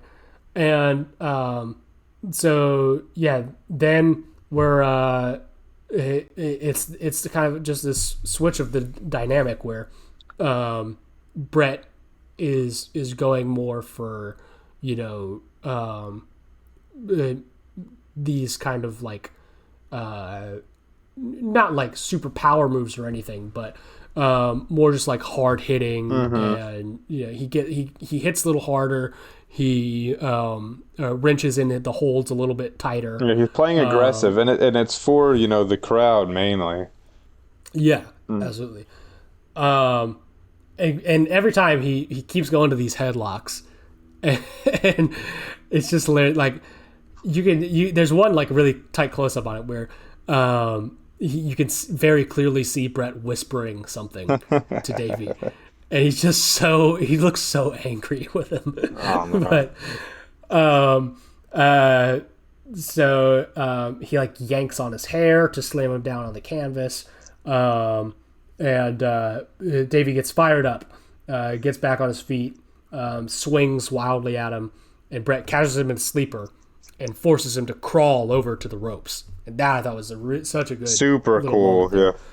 Yeah. But he keeps the sleeper locked in when he reaches him, for like basically like the full ref count. He said, "I've got 5." He's got 5, referee, and he has to get pulled off him. But yeah, and then Davey finally gets this second wind on him. He gets the delayed vertical suplex that looks really, really good. It's like that's sort of the effect that you want to have on those like big delay ones. I feel like a lot of like big guys now just sort of use that as whatever, just another spot that they do. But it means something else here because he's been ground down so much. Mm-hmm. It's a show to Brett that like you won't like keep him down. So and then he gets up, he gets Brett way up top for a superplex that gets a big reaction, but it's only a 2 count on that one.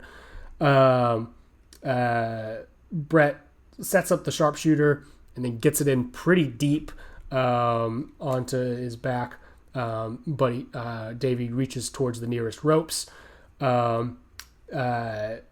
Davey, I think, and then it gets right into it.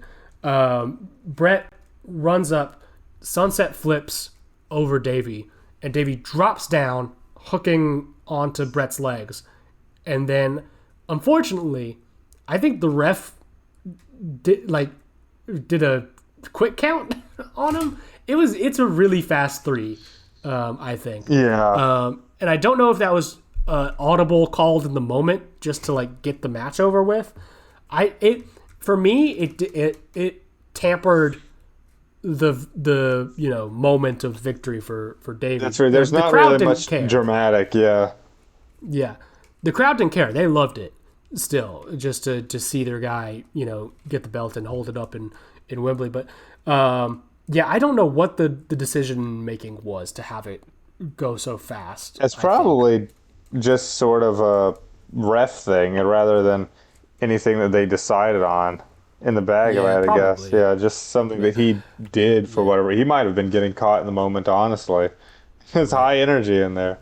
Yeah. But yeah. But I know what you're talking about. It definitely was a quick count. Right. But yeah, and he is the new Intercontinental Champion in his home country. They are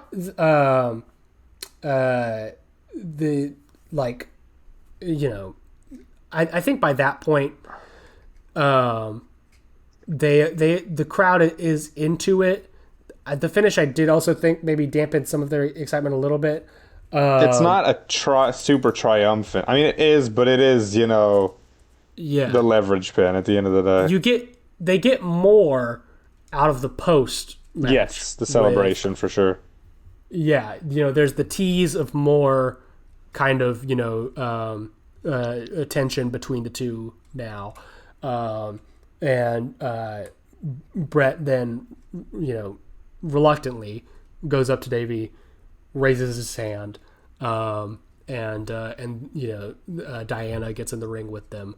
The fireworks all go off. It's, a very kind of like, all in together kind of sort of moment, and coming full circle around for the Hart family, who has just gone to war with each other. So it definitely, if nothing else, an iconic main event match.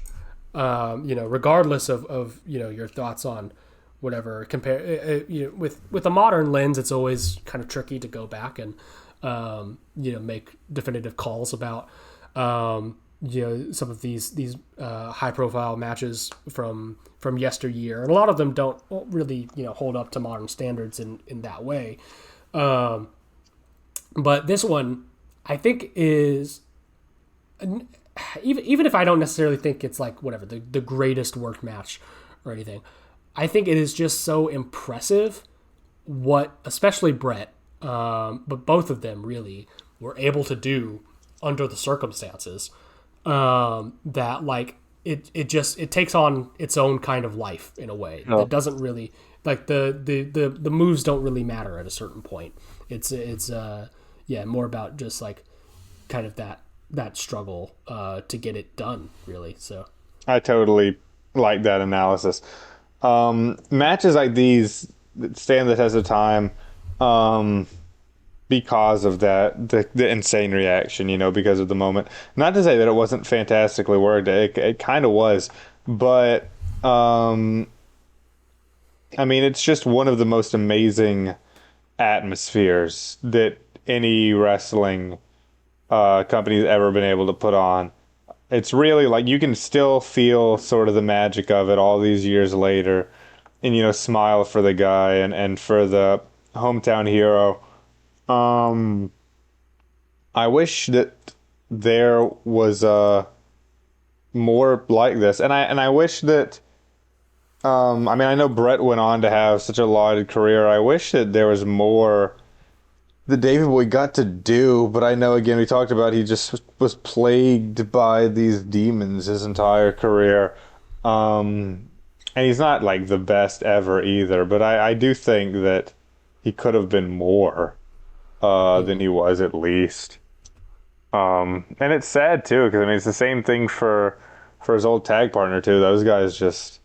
They were struggling. Right. Yeah. It was a not great time to be a professional wrestler of really any position on the card. You don't get any days off really at all. And you're just pushing your body constantly for what will end up being not that much in return. So I am thankful for all the jokes I may make about whatever guys needing to drop each other on their heads more nowadays. I am grateful that people are generally safer with themselves, both in what they do in the ring and outside of the ring as well. So so I think that will just about do it. I think it's about time to close.